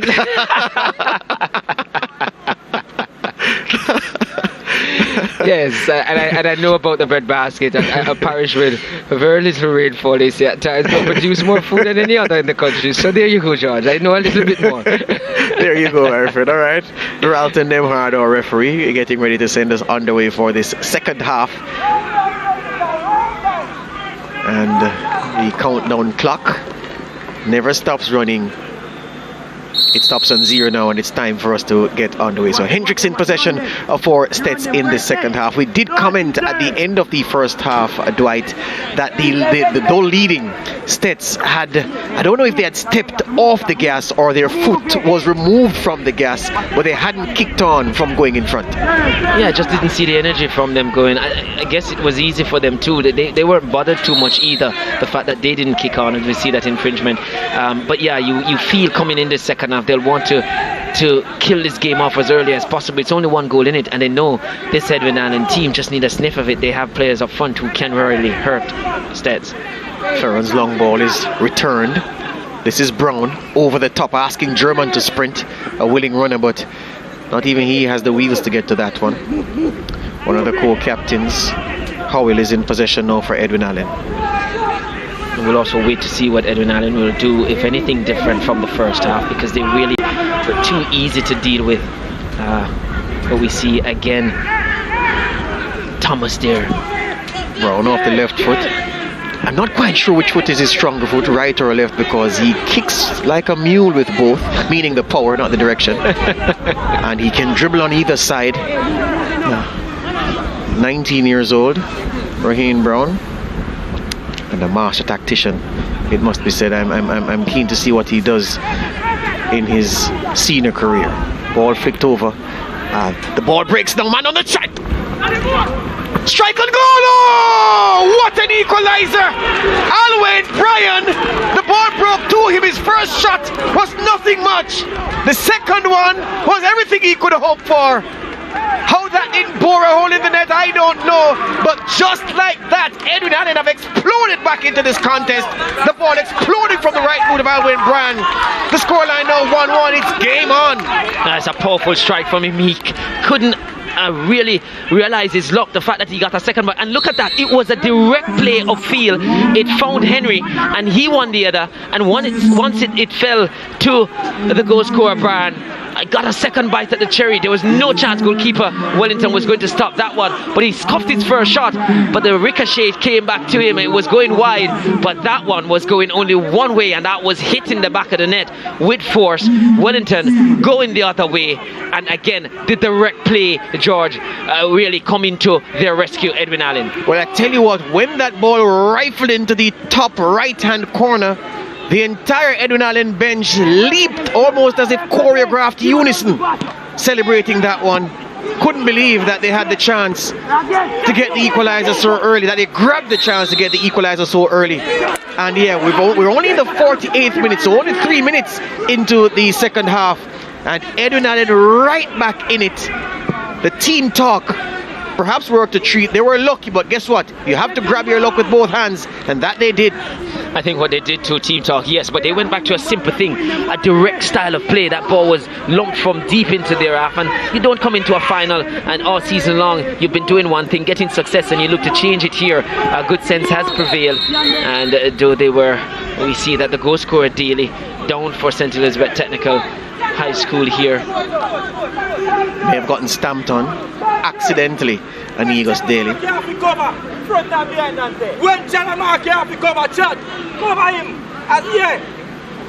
So, basic defensive breakdown. The Stets coach Omar Wedderburn telling one of his defenders, telling his captain Dante Campbell that when your colleague is tackling, you have to cover him. No covering there. It was Brian against 3 Stets defenders, plus the goalkeeper made 4. And the odds certainly in his favor. You know why? Because the ball was on his right foot, and he gave that an almighty smash. And give credit to Henry too, but that ball coming forward again in the direction of Henry. He's winning those headers. Again, another flick on. Here he is again. Brian wins that one off the chest, and bursting into the box is Mullings. And Edwin Allen just seemed to be doing everything 2 or 3 yards quicker than they did it for the entirety of the first half.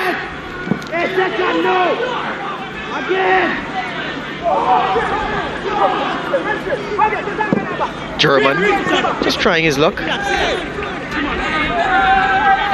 But certainly they are winning that ball. I spoke about it in the first half that they have a big striker up front. There is on the ball Henry, who can hold the play up. Didn't do well that time holding it up, but also winning those headers because he's a big lad. Here he's once again the goal scorer, Brian. Back to the silky smooth Harris. Rides 2 challenges. Still Harris dances by another one and robbed just at the last moment by Dante Campbell, the Stets keeper. Suddenly we have a game on hand, and German is offside. Didn't retreat quickly enough, and Edwin Allen start again. Thompson with the big switch, the big diagonal, but it only goes to goalkeeper Wellington. Well, you can pick any goalkeeper in world football, and from that range ask them to stop that effort that Brian blazed on goal just now, and they'd have said no thank you, sir. I think Wellington realized that he was in trouble. He was just trying to guess and go early, so he actually went to his left thinking that's where Brian was going to go. That was his only chance he felt he had from such close range. With that power behind it, you felt had he gone the right way, he probably still would have been late, George. Yeah, right on. Edwin Allen, we spoke about how slow they were building up in the first half, how deliberate they were with the ball without being precise. And they just quickened things up a bit, and something broke for them, and that caused the goal to Farrell Burton can be a little bit more comfortable now. Here's Harris. Ooh, bad foul there. Wild swing by Igos Daly as Harris was getting away from him. Harris taking exception to the challenge and making Daly know. Referee Nemhard just has a word with the Stets winger. No ball there, and that's a yellow card for me. Most definitely, George. Nemhard doesn't book him though. You sure you didn't do a course in refereeing as well? You've made 2 good calls on these yellow There you cards. go. I'm too deep. I'm 2 good calls deep. I'm on song this afternoon, my friend. I wouldn't be surprised to see you in the middle of the second game. Jaheim Thomas has taken a strong interest in this free kick. Harris leaves the scene. Silky smooth has a very good accelerating in tight spaces. Jaheim Harris very deceptive as Thompson blast this one forward, and he hasn't found his range yet from free kick range so far, the number 16 for Edwin Allen. All his free kicks so far this afternoon have been non-threatening.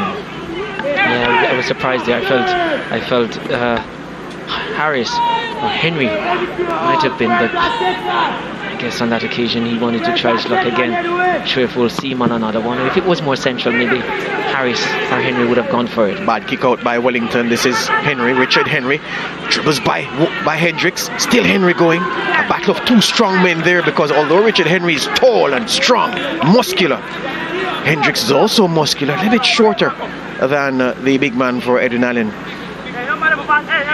But yeah, Hendricks did well guys. Just now, you know, he went for a nibble, realized that he probably would have caught the player, and just checked himself and then went back for it and did well. All of a sudden Edwin Allen prompting the pace. Harris is corner near post.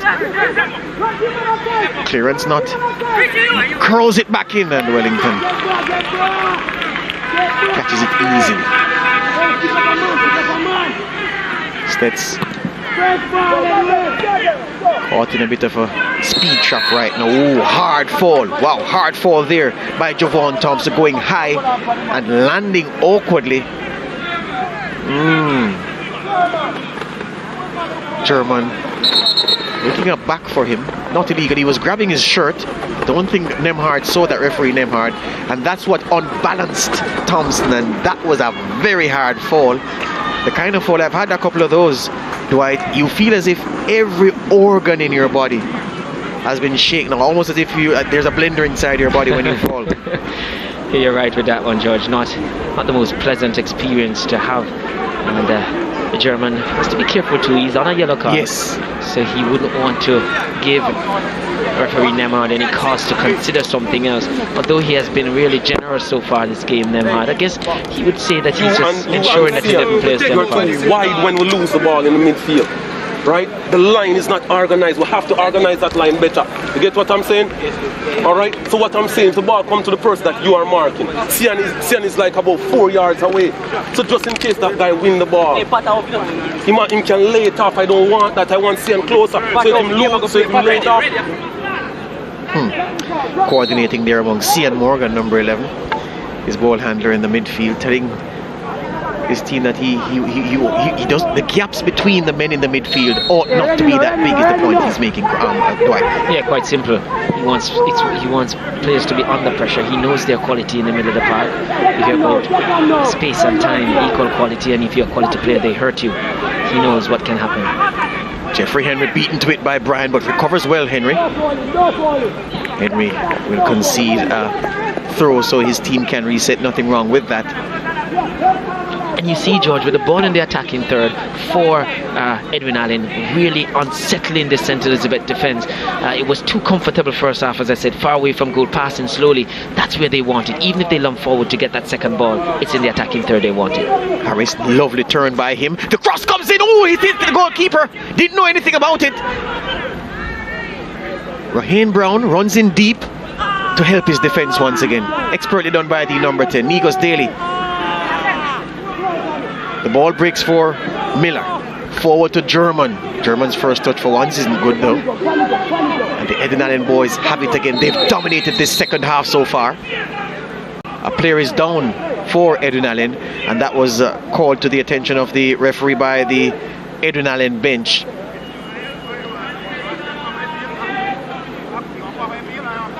Looks as if big boy Thompson, it takes a lot to fell him, and he certainly was felled.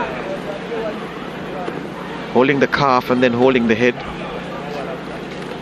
Anyway, this is what happened. The throw. Harris turning away from defenders. Lovely turn. And the ball deflected and hit goalkeeper Wellington. Looked like it could have also been a double deflection. Probably came off the two players. But Henry just positioning himself to make himself a nuisance there. Big lad. And that's why I said, happy to see that they've made a contest of this by going to their A game, which is getting the ball up to Henry, who is a real number 9, not real number 9. Well, he's a number 9, and well, he's twice a number 9. He's real number 8. Exactly, George. He's winning the headers, flicking them on.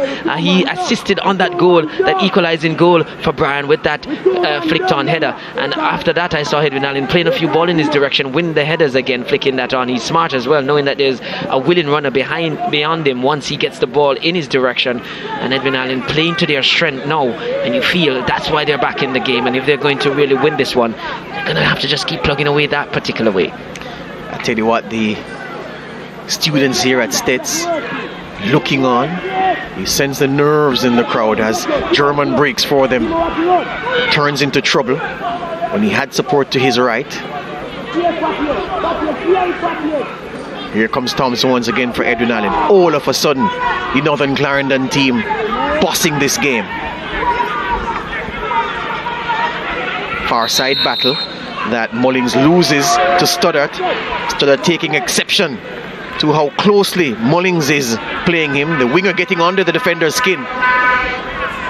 Good contest between those two. Very good contest. And the first half, that's another feature that we see better in the second half. Mullins got forward a few times, wasn't consistent in that first half going forward as we see that tussle. You're right, he wasn't pleased about the challenge. But he's getting forward now and sets a little bit higher with their line. And so Edwin Allen can also play that ball over the top for them to turn this defense of St. Elizabeth Technical around. Superior speed by Harris gets him away into space. Henry shows him where he wants it played. He plays it into that space. Hendricks to his back. And Hendricks nips in because Henry's first touch was a little bit too heavy. Good football from Edwin Allen once again. Good battle there, George. You spoke about it earlier. Hendricks and Henry, the H's coming together. And really, really a good watch there. Is a game within a game that we're seeing. That number 10 for Edwin Allen, Harris, he is deadly. He's very deceptive. He has a change of pace that is devastating. 1 minute he's here, the next minute a little touch and he's gone like a flash. 0 to 16 no time. Edwin Allen have this corner kick as the Garvey Maceo boys walk into the park for the Costa Cup final, which comes up later. Ball breaks. Oh, back heel there from Mullings, it would seem. Yes, very enterprising. Had his face turned away from goal, but improvised, and that one looked to have been on target. But for an Edwin Allen body on the goal line, it may have been Edwin Allen's second goal of the afternoon. Yeah, he knew he didn't have a player to lay it off to. Another corner, and the header goes up. And the acrobatic effort by Harris. 2 bites at the cherry, Edwin Allen. They can't breach the Stets goal though. And with these corner kicks, they have good targets in the box, Edwin Allen. We spoke of them being arguably the largest team physically in schoolboy football. We see that one at the near post. Again, it's Henry who is making himself really a nuisance there. And as we saw there, it was Mullins who was trying to improvise and be creative. And again, it's a Edwin Allen player getting on the end of that one. And Stets into space for German. German is met by Howell. Those two haven't stopped their personal battle. Hendricks should get there in front of Henry. No, he doesn't. Henry barrels through, and the referee says there was an infringement. May have been a handball by the big Edwin Allen, number 18, or offside. Was that the call? It looks like an offside. It was a free kick.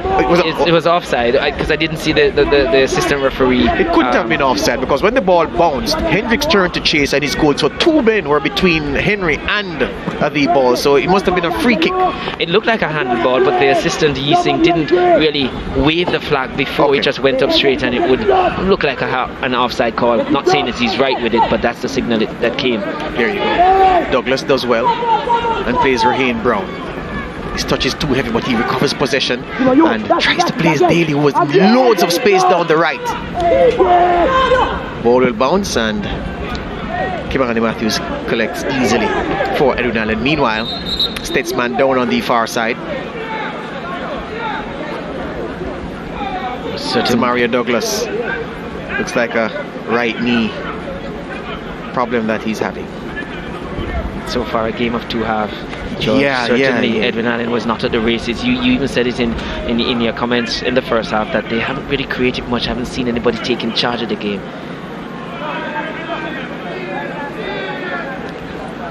Douglas, for the schoolboys, nothing that a stretch and a little drip of iced water won't fix.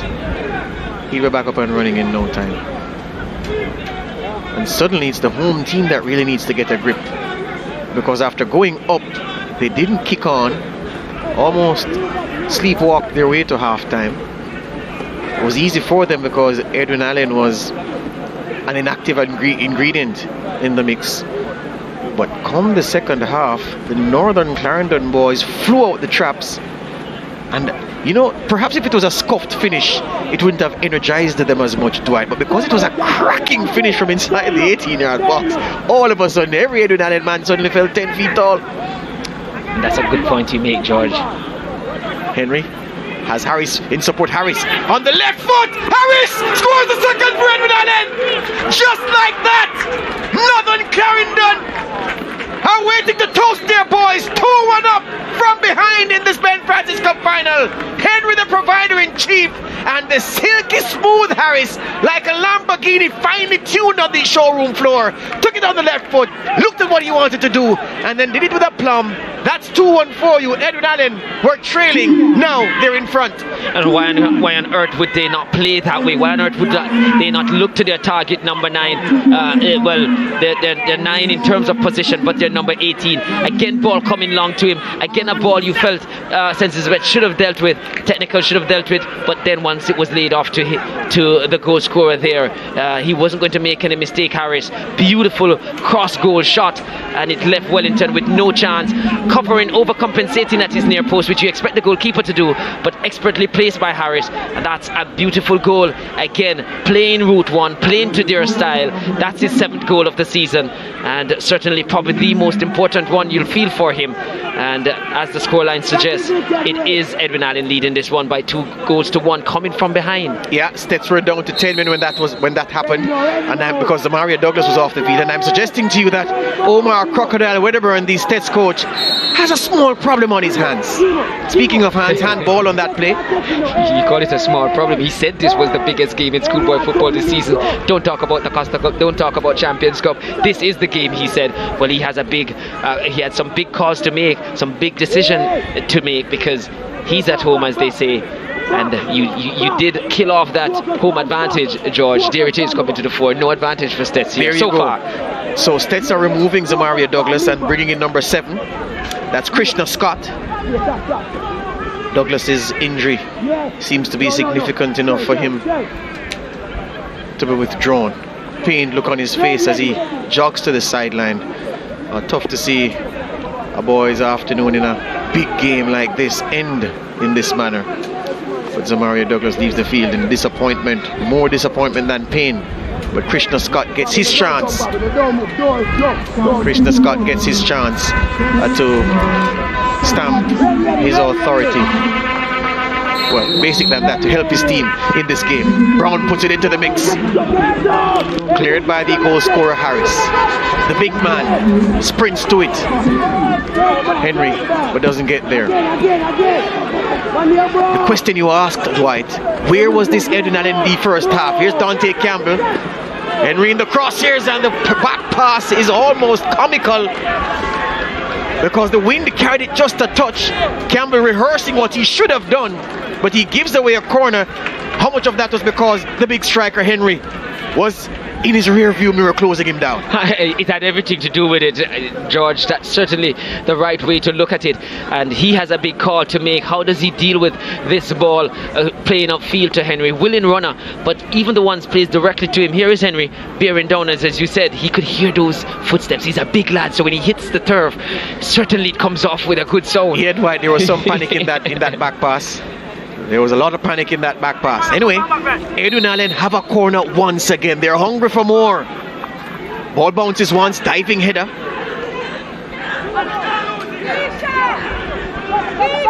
Being fouled was the first goal scorer, Alwyn Bryan. It comes to Thompson. Oh, Rabona over the top, but Henry was saying, no, you should have done the simple thing and played it to my feet. I was so near to you. Bryan is down with an injury, and Neymar no stops play. And that's what you don't like with some player. I've seen him do that, Ramona, early in the game already, and he wasn't having a great game.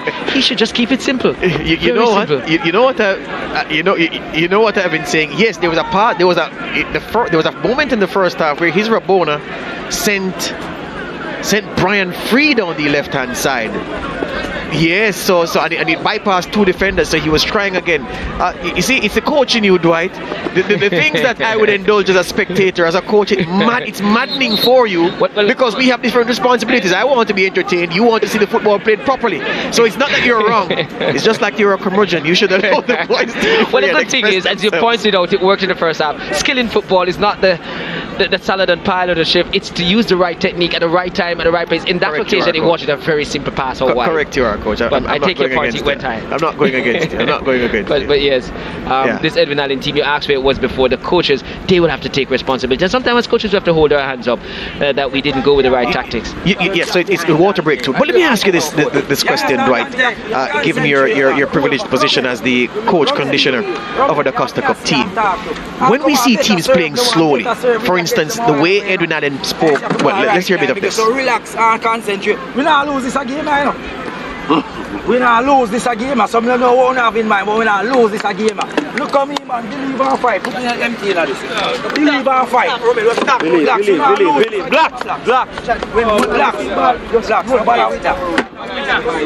I'll make my point later, because talk to me about that message from the coach. Well, it was nothing tactical there. It was about, he feels his team has all the tactics he has employed so far. He's believing in that. It's about psychology now.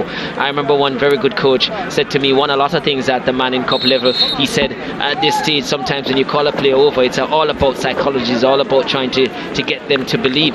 But on this occasion, I felt it needed a little bit more than that, because the style that Edwin Allen is employing now in the second half, I would suspect that Coach Wedderburn would have expected that from the first half. It didn't come, so he should have been prepared for it. That ball to Henry up front, he needs his holding midfielder to be closer. He's playing two holding midfielders. One has to be closer, that when he takes that ball down, you face him up there, get his head down, blur his vision, are always there to make sure you have a double team challenging him. That's not happening, and he needs to change that. Yeah, it's almost as if, it's as if a teacher has emerged that has sent the horde of students who are watching the game scampering back to the classroom. Saw a gentleman without a necktie, a long sleeve shirt, make his presence known, and suddenly students started scurrying. So no doubt an authority figure that perhaps didn't need to say a word. Just his appearance signaled the end of the afternoon for those unofficial spectators. Meanwhile, Edwin Allen continue where they left off. The impressive Harris clips it into space for Thompson. Good ball. Thompson asks his striker to chase. Can Henry gather? Oh, didn't have enough room. I think he read it late, Richard Henry. Wanted it to feet, not into space, and it didn't work out. Here's the question I was going to ask you, Dwight. How easy is it for a team playing slowly to all of a sudden just up the tempo? Is it as easy as the layman thinks, or is it more difficult? Well, you have to look at it in two ways. Is it a team, we see a Clarendon College playing this season who is a possession-based team, but they've been slow in possession most times. They haven't changed gear, and it's not easy for them because that is their style. In this game, or this team, Edwin Allen, it's much easier because what they're reverting to is their normal play. It is the norm for them, so it's much easier to do that. Under normal circumstances, if that's not your style, it's not the easiest thing to do in a game, especially with this magnitude. Raheem Brown, Stets need him now more than ever. Dribbles past one challenge and tries to find Daly. But there's a problem here. There's a Kimona Ferron and stretching to knock that ball away from Daly. I saw him grab his right hamstring. Could be trouble for the young man here, beating the turf. And for his sake, I hope it's just a cramp that they can massage out. He takes on some fluids and then he'll be fine. But yeah, it just maybe a cramp, Dwight, from what I've seen here. So it's a little concern in there. But also, as you spoke about in terms of changing, that's what you want to, as we have a look here to see as he stretched there. Yeah, it's the right hamstring that he grabbed, not the stretching leg. The stretching leg, yeah. So the outstretched leg. But yeah, you're saying in terms of the change in tactics, you do want to coach your teams so that they're versatile in terms of playing style. You talk about playing different formation. You also want to play different styles as well. And as a coach, preparing your team for the season, you always want to have one or two different styles in terms of what you go to, because you have different players who have different attributes.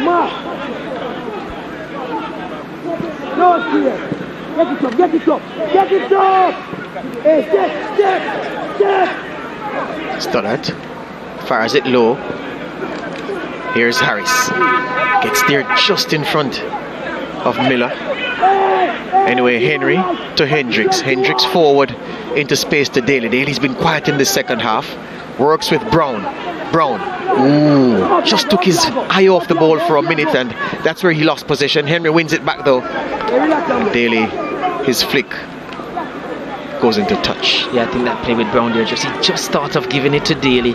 Saw that it probably wasn't going to be a good pass, but that looking up there with his vision just took the eye off the ball and it rolled away, and he couldn't get to effect that little draw to the left side to create the space he wanted to execute a shot, and we know he can use both feet. Yeah, the Stetsmen perhaps feeling like the children of Sisyphus at this moment.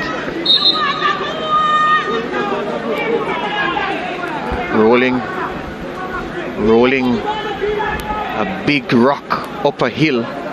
Just when they're about to get to the top, the rock rolls down and they have to run down and catch it and go up again and down again. Yeah, it's that kind of feeling right now. And in truth, George, there's a slight slope on this field as they're going up the hill. There you go, my friend. But they need to start playing once again. Stets is a sum total of what we're saying.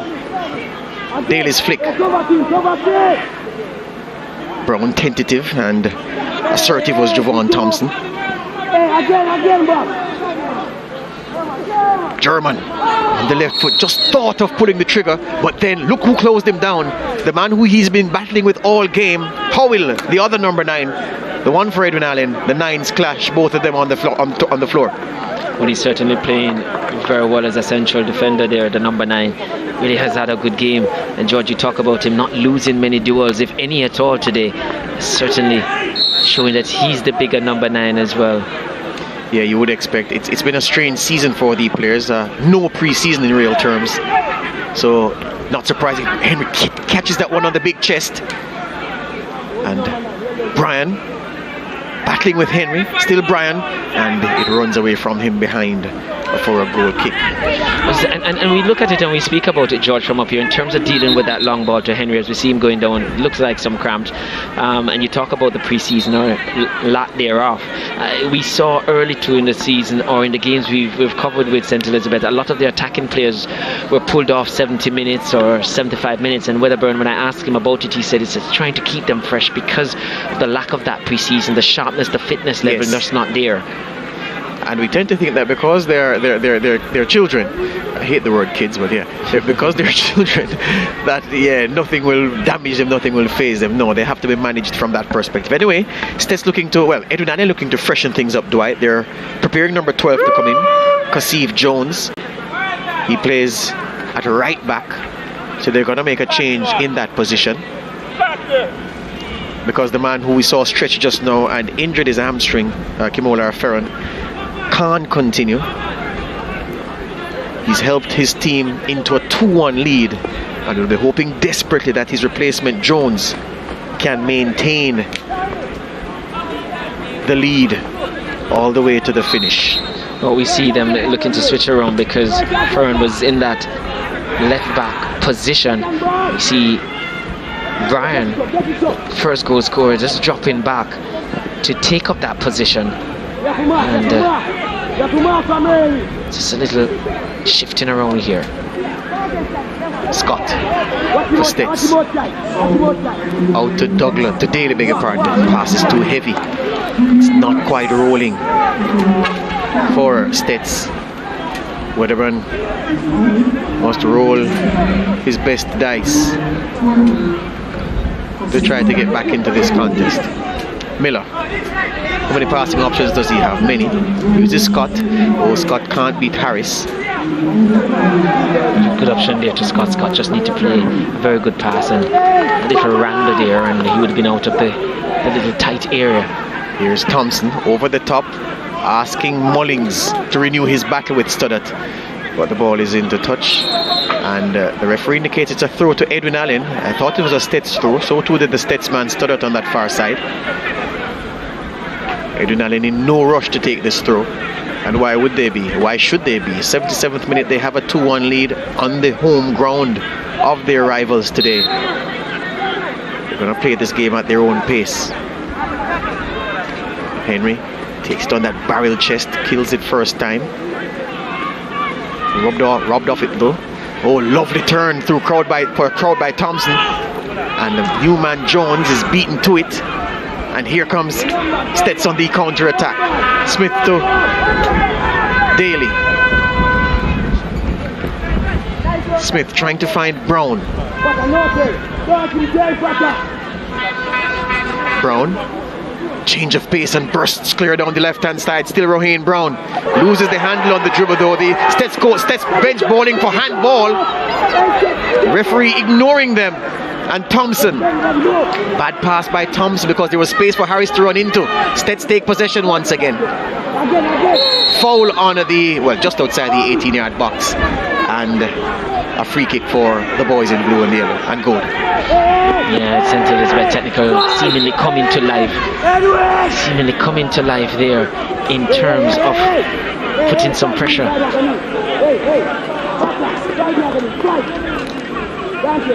Would you give that as a handball? No, it was definitely, if we use the sleeve too, it was up on the close to the shoulder area, and I didn't see coming contact when it went close to the fingers, so not decisive enough, not a clear and obvious error from referee Nemhard, playing the VAR here, so we're not intervening. I'd suggest to you that this looks to be a very long sleeve or a long shoulder. It goes up. You know what? I think yeah, but I think there was there's no way I'd give that as a handball. No, not at all. Not at all. I could probably go into that VAR box someday. Yes, the human VAR, Dwight Jeremiah. Alright, this is dangerous though, because Stets have technicians who can find the target from this range. I think Brown is going to be the man to strike it. He likes to guide the ball into the goal, so not necessarily with power. He's going to look for placement. Krishna Scott with the shot, but it couldn't beat the wall.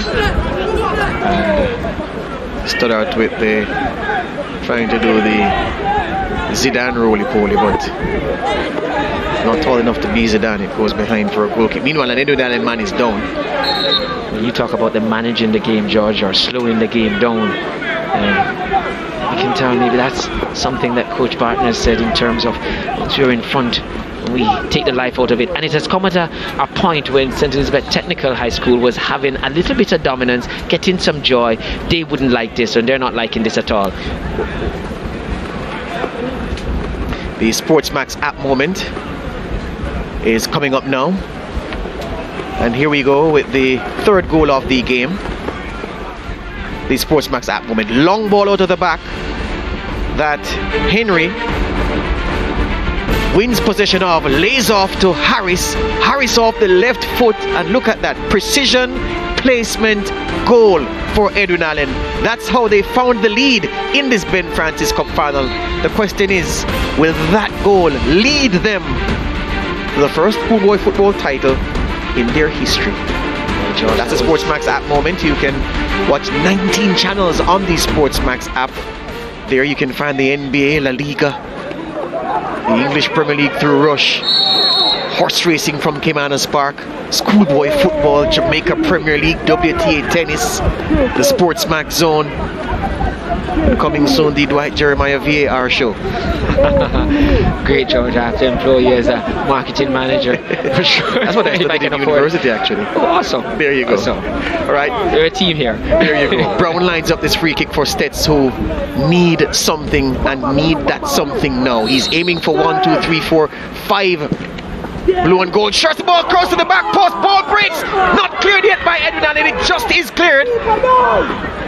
Dangerous moment, and the Edwin Allen goalkeeper down, and the referee's frantic beckoning for attention from the sideline suggests that it's something serious that has happened to Kimani Matthews. It's a beautiful ball there. We see Matthews, he'll be getting treatment, but that ball from Brown perfectly between the space of goalkeeper and that line, and just how Stets didn't get a player to get a toe onto that one, I don't know. The reaction seemed to be a little bit belated from them, not sharp enough inside there, but the placement of that ball in between those lines, goalkeeper and that line held by Edwin Allen, beautiful ball. Real trouble here, because I see one of the medics frantically doing the substitution motion with his hand where the Stets player is concerned. So it looks as if we can't make out quite who it is just yet, but serious damage. This is another angle of Brown's free kick placed in that corridor of uncertainty. Looks to be Dante Campbell, who landed awkwardly after colliding with goalkeeper Kimani Matthews. And the goalkeeper is back up. Believe me, he won't be feeling pain at this time. His team is leading in the first major final, first chance to win a schoolboy football title. It will have to take him to be run over by a Freightliner for him to leave this game. Meanwhile, Stets make another change. Number 9, Michael German, who has faded. as the sun has gotten hotter here at the Santa Cruz venue, being replaced by number 15, Davin Wright. So, Coach Omar Wedderburn needing not a few good men, but a few fit men to help his team dig themselves out of this hole. Here is Brown. Oh, that's an uncharacteristic. Passes it straight to a blue shirt. Wellington now the goalkeeper for Stets. Oh, a bad touch, man. Closed down by Henry. And all he could do was put it into touch again. The Stets, the Edwin Allen front man, making life hard for the Stets players. I think just the presence of him bearing down to close down Wellington frightens him. I tell you what, George, a little story about Henry. One of my players went up to put some pressure on him from behind in a game we played against him. He said, Coach, when I went up, I couldn't see anything in front of me. Henry after chase once again. Dante Campbell, nice touch by the Stets skipper. Krishna Scott in midfield. This is Miller now. Stets need to hurry it up. They need to get it going. Meanwhile, the Edwin Allen man has been on the ground for the last minute, ignored by the referee. And the ball breaks. At the goal! It's into the back of the net. The substitute! His first touch of the football, Davin Wright, has headed that ball in. No authority shown by the Edwin Allen defenders, neither the goalkeeper. And Davin Wright steals in to steal an equalizer. Can Stets steal this trophy from Edwin Allen? Well, give this man a lot of credit. Yes, it was a forced substitution, but I'll give him credit that he picked the right person. Maybe it's life for life, but forced upon him. And how this one has come, a long ball upfield, and Edwin Allen for once didn't deal with it. The man that we've heaped some praise on there got under it and didn't deal with it well. Their number 9 Howell, and the substitute was happy to receive that gift.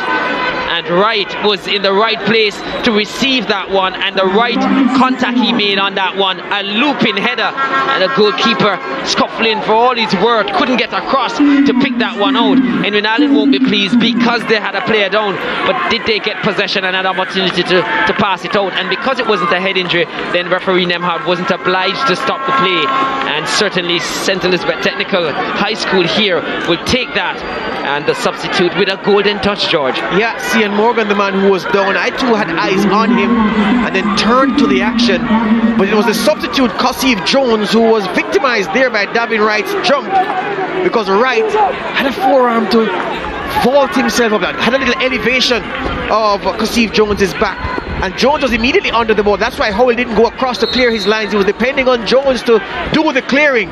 As we see Harris trying to, from the kickoff, surprise the goalkeeper Wellington. It goes behind. Stets needed something. The substitute, his very first touch of the ball was to head it into the net. Edwin Allen will be very, very disappointed with that equalizer that they conceded. As we hear the stadium announcer calling for the ambulance, it seems as if the Stets man who came off with the injury, German, needs some urgent medical attention of the kind only a hospital can give. Let's hope it's not too serious. Henry turns. Henry drives into the 18-yard box, can't keep the ball in. Did he win a corner kick? The referee says no. Ball didn't go out. Yeah, he just kept it in, and we hope that the German will be alright. He's a lovely player, good technician, good touch of the ball. You spoke about those awkward fall, George, in the first half, about like a blender in your body. Whatever happened there certainly was harshed. Into space for Davin Wright. Howell sprinting. Wright falls, lost his balance there. And actually the man covering was Javon Thompson, doing very well for Edwin Allen. So Wedderburn gambled, he rolled the dice, he came up with something. Now it's a chance, now it's a time rather for Burton to see what he can pluck from his bench to change the course of this game. I want to just point out something, George. We've seen 4 goals here, and for all the talk, and I myself as one of those players who love to see beautiful football in a passing game, those 4 goals started with route 1 long balls played upfield into the final third. Absolutely so. Number 17 coming in for Edwin Allen, Clayton Peck. We'll tell you who he'll replace in short order. So Clayton Peck, number 17. Wedderburn has found the equalizer. His message in the last water break was simple: we're not losing this game, so I don't know why you all are panicking. Just play football. And CEEN Morgan, number 11, comes out, and I'll tell you what, CEEN Morgan was the man who was down on the field for Edwin Allen for about a minute, while Veralton Nemhard, who deemed that, look, there was no head injury, so I'm not obliged to stop the game for you. So his team was short-handed defending, and meanwhile he was down. Stets were scoring. This is Henry into the path of Howell, who was burst up from his defensive position. Dante Campbell's sliding tackle just knocked it away, and his central defensive partner Hendricks coming across to clean up. The crowd loving that here at the Stets ground. Peck, leggy individual, the number 17 who has just come in for Edwin Allen. Good challenge from him. Brian to Thompson. Thompson to Howell. Howell has now advanced to join the attack. I think a reshape there. Jones has gone into the central part of defense for Edwin Allen. They did bring back their number 8 Brian, their first goal scorer, to play left back. So what it has done is to free up Howell now to go on the left attacking side of the 3 behind Henry. Harris! Harris! What a strike from Jaheim Harris! The magical number 10 danced around one challenge and then rifled it with the left foot. Oh my days! That's a cracking goal, and if it wins this final, it will be worthy of that distinction. George, we spoke about them not shooting from distance in open play, not getting the time in the first half to do so. We spoke about him as one of the players, Harris, along with Henry, who will shoot from open play. That's the first opportunity he has gotten. We saw German taking him down in the first half, not allowing him that space. He got this one. That was a cracker of a shot. And you talk about a goal that no goalkeeper will save. That's one that I bet against anyone at any level. Goalkeepers getting close to that one. Always going away from Wellington. Never going to get to that one. As elegant as a ballroom dancer, Jaheim Harris, he just sashayed away from the challenge by Chadwick Hendricks, and before the challenges could come in, he rifled that with the left foot, falling away as he made contact with that strike. It was hard, it was true, and goalkeeper Wellington knew nothing about it. That's 3-2. Edwin Allen have their noses in front once again.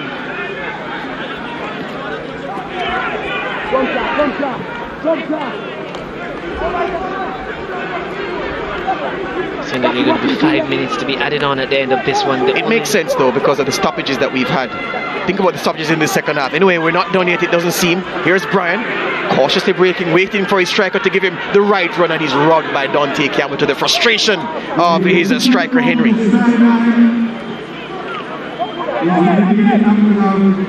So do we see confirmation coming from the fourth official? 5 additional minutes. Thompson barrels down this left-hand side, racing into the box. Thompson looking for help. Thompson stops and shoots, and it's a power puff shot that the goalkeeper Wellington claims easily, to the astonishment, the dismay of the Edwin Allen bench toward the left of our commentary position.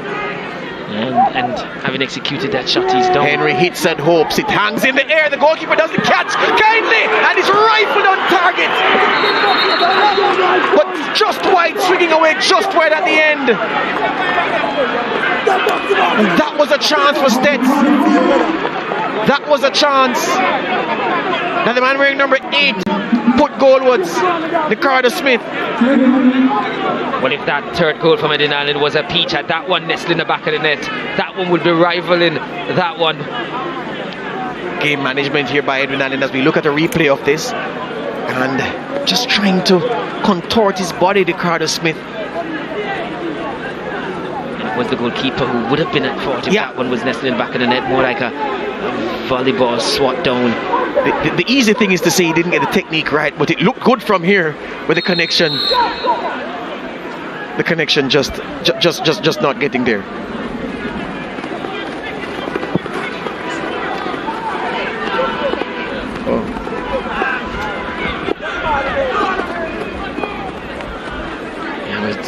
Stets now trying to find a way, you feel, to send this to penalty, because that's what you think. This Edwin Allen team seem to be so determined to get their first schoolboy football title.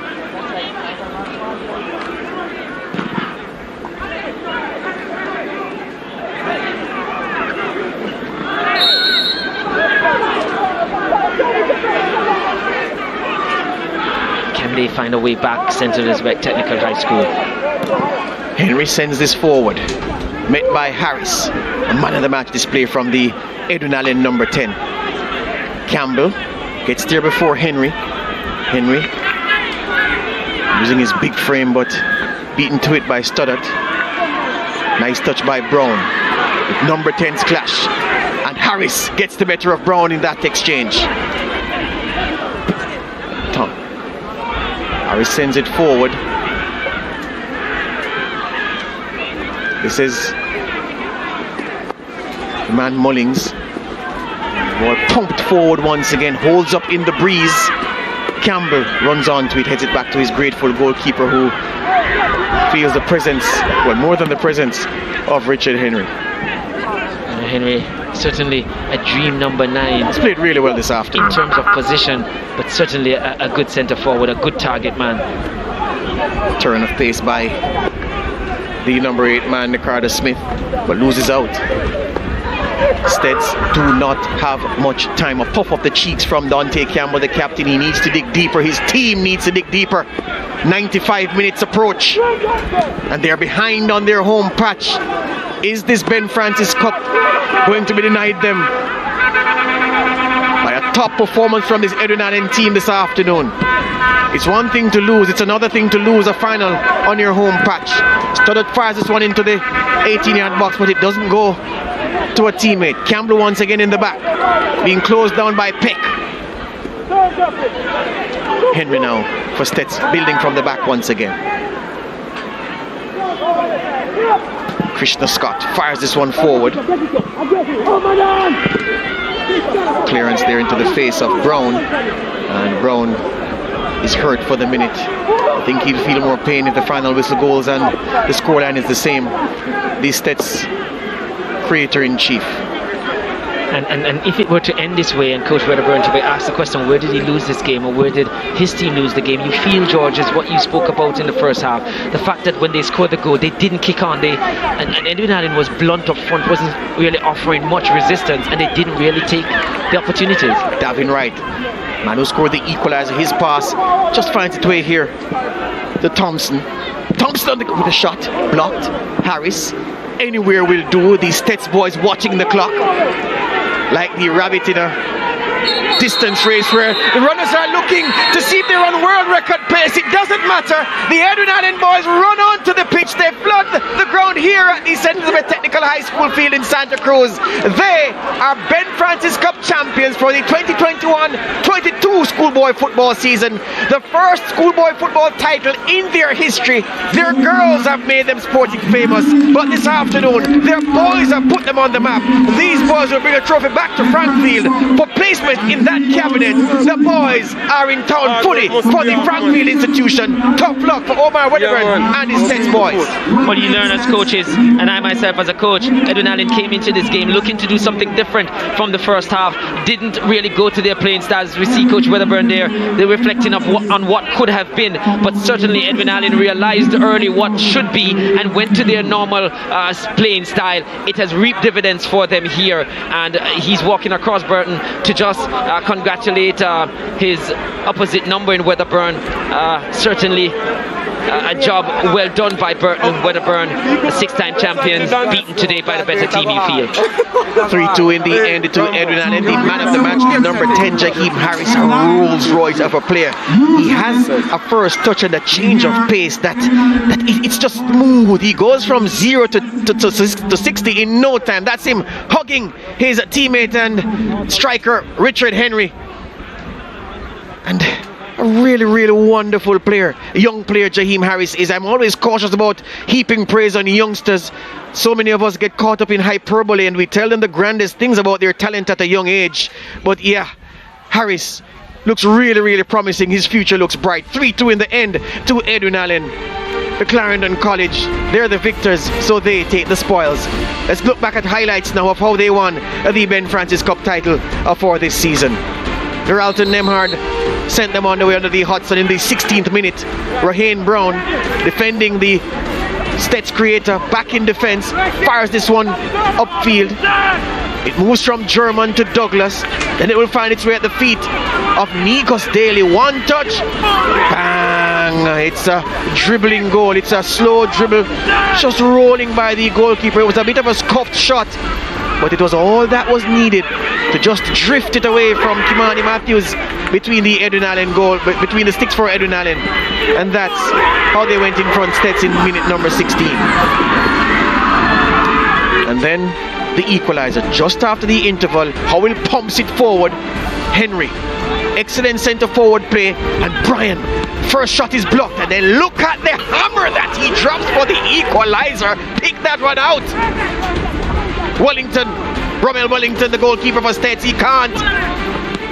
It was pasted, stapled into the top right hand corner. Another replay. Centre forward, midfielder running on, battling, and then bang! The defense breached. He points to the crest. This is why we're here. This is why we're hot. Then minute 63, a long ball from the back once again, and Henry involved. Pushes Hendricks out the way, eases off one challenge, and he gives it to Mr. Rolls Royce, number 10 for Edwin Allen, Jaheim Harris. Low and clinical. Didn't try to hit it too hard, didn't sacrifice precision, didn't sacrifice placement for power. He was studied, knew exactly what he wanted to do, calculated his angles, hit through with his laces, and that was not for stopping. That was 2-1, beg your pardon. Stets looked down and out. Omar Wedderburn dipped into his bag of tricks, didn't work. He went to his bench, started fires this one in, and from the bench, the coach found Davin Wright, who stole in to hit this one in. It was the equalizer, 84th minute. Stets were back in business. The crowd here energized. Well, their fans here energized at this venue. And then this play. Well, that was the same play with CEEN Morgan down on that far side for Edwin, and they weren't at full complement.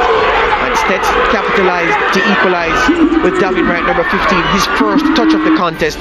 He runs to embrace his coach. That was the 89th. This is the 89th minute. Look at this. Dances away from one challenge, and he hits the most wondrous left-footed shot.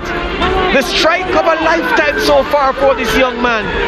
The goal he probably dreamt of scoring in just a regular football game. He actually scores in a final, the biggest football game in his school's history.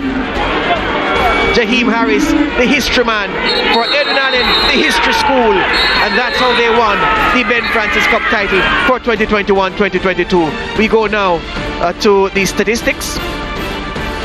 26 shots in this game, 9 of them on target, 6 of them on target from Edwin Allen. There were 15 fouls, just 1 yellow card in it for Michael German in the first half. 2 offside calls, 12 corners, an even split, and the possession, Edwin Allen controlled it for 55% of the time in this game. Gerard, the Bajan, is downstairs ready to talk to the man of the match, number 10 for Edwin Allen, Jaheim Harris. Jaheim, this must be an emotional moment for you. I saw some tears flowing from your eyes. How do you feel to have won this? Well, I'm very elated that I did it for my family, my friends, my coaching staff, all my teammates. I'm very elated. It's a very great feeling having the first title for my school, which is my last year. So I'm glad that I really did it. Taking that game-winning strike from beyond the 18-yard box, so what went through your mind at that moment? Well, I know that I have that shot, but I didn't really expect it at that moment, but it arrived, so I took it. Well, congratulations, you're the man of the match, and your team is carrying home a title. Well done to you. Thank you very much, sir. Yeah, so that was Jaheim Harris there, our Digicel man of the match. And let's talk now to Coach Wedderburn. Coach, took an early lead in the first half, but not able to close out. Where do you think things went wrong? Well, honestly, I didn't even know which direction to start from right now. But, you know, I'm really proud of the boys. You know, they really fight hard, as I could see. You know, we come back and we get an equalizer and was trying to hold it up. But a beautiful goal, a beautiful strike. You know, that shot could win any final. You know, this is one of the roughest final that I ever lose because, you know, they really attachment with me and these players are much different from previous years. But I want to say congratulations to Edwin Allen. Very beautiful final. All right, Coach. Well, hard luck, and we'll see you next season. Yeah, man. Big up. Yeah. So let's talk now to Coach Tafari Burton. who must be a very happy man, as you can see. Well, you didn't see, but the coach is embracing here. Coach Burton, you must be a happy man, from player to coach, finally getting your first title at Edwin Allen. Oh, sorry. Yeah, man.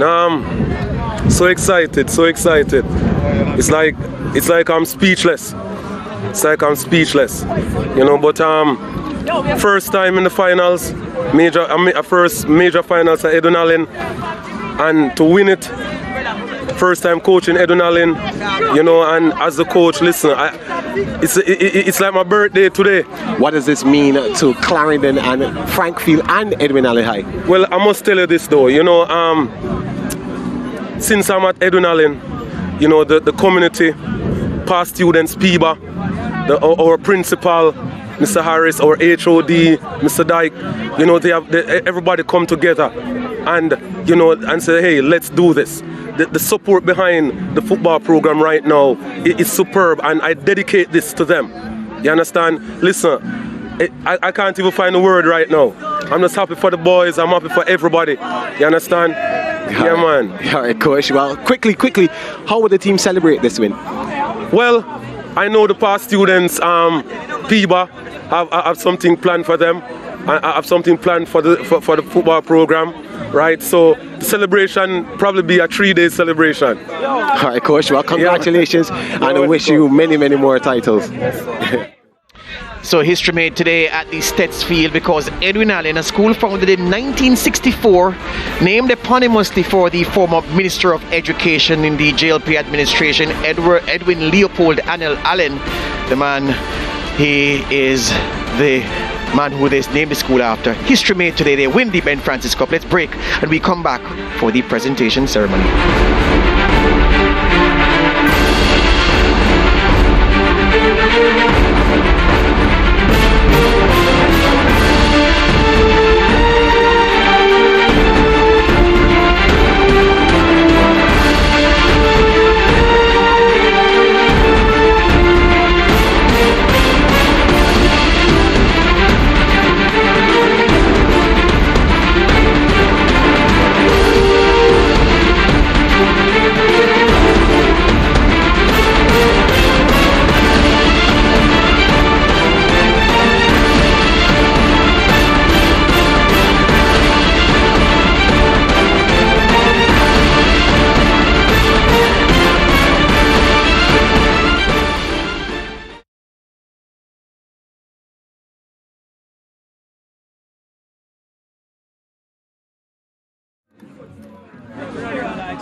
Yeah, man, you're good now?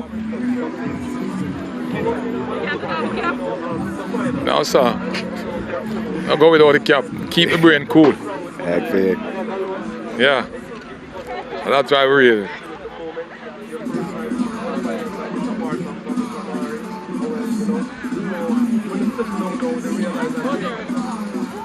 Coach, you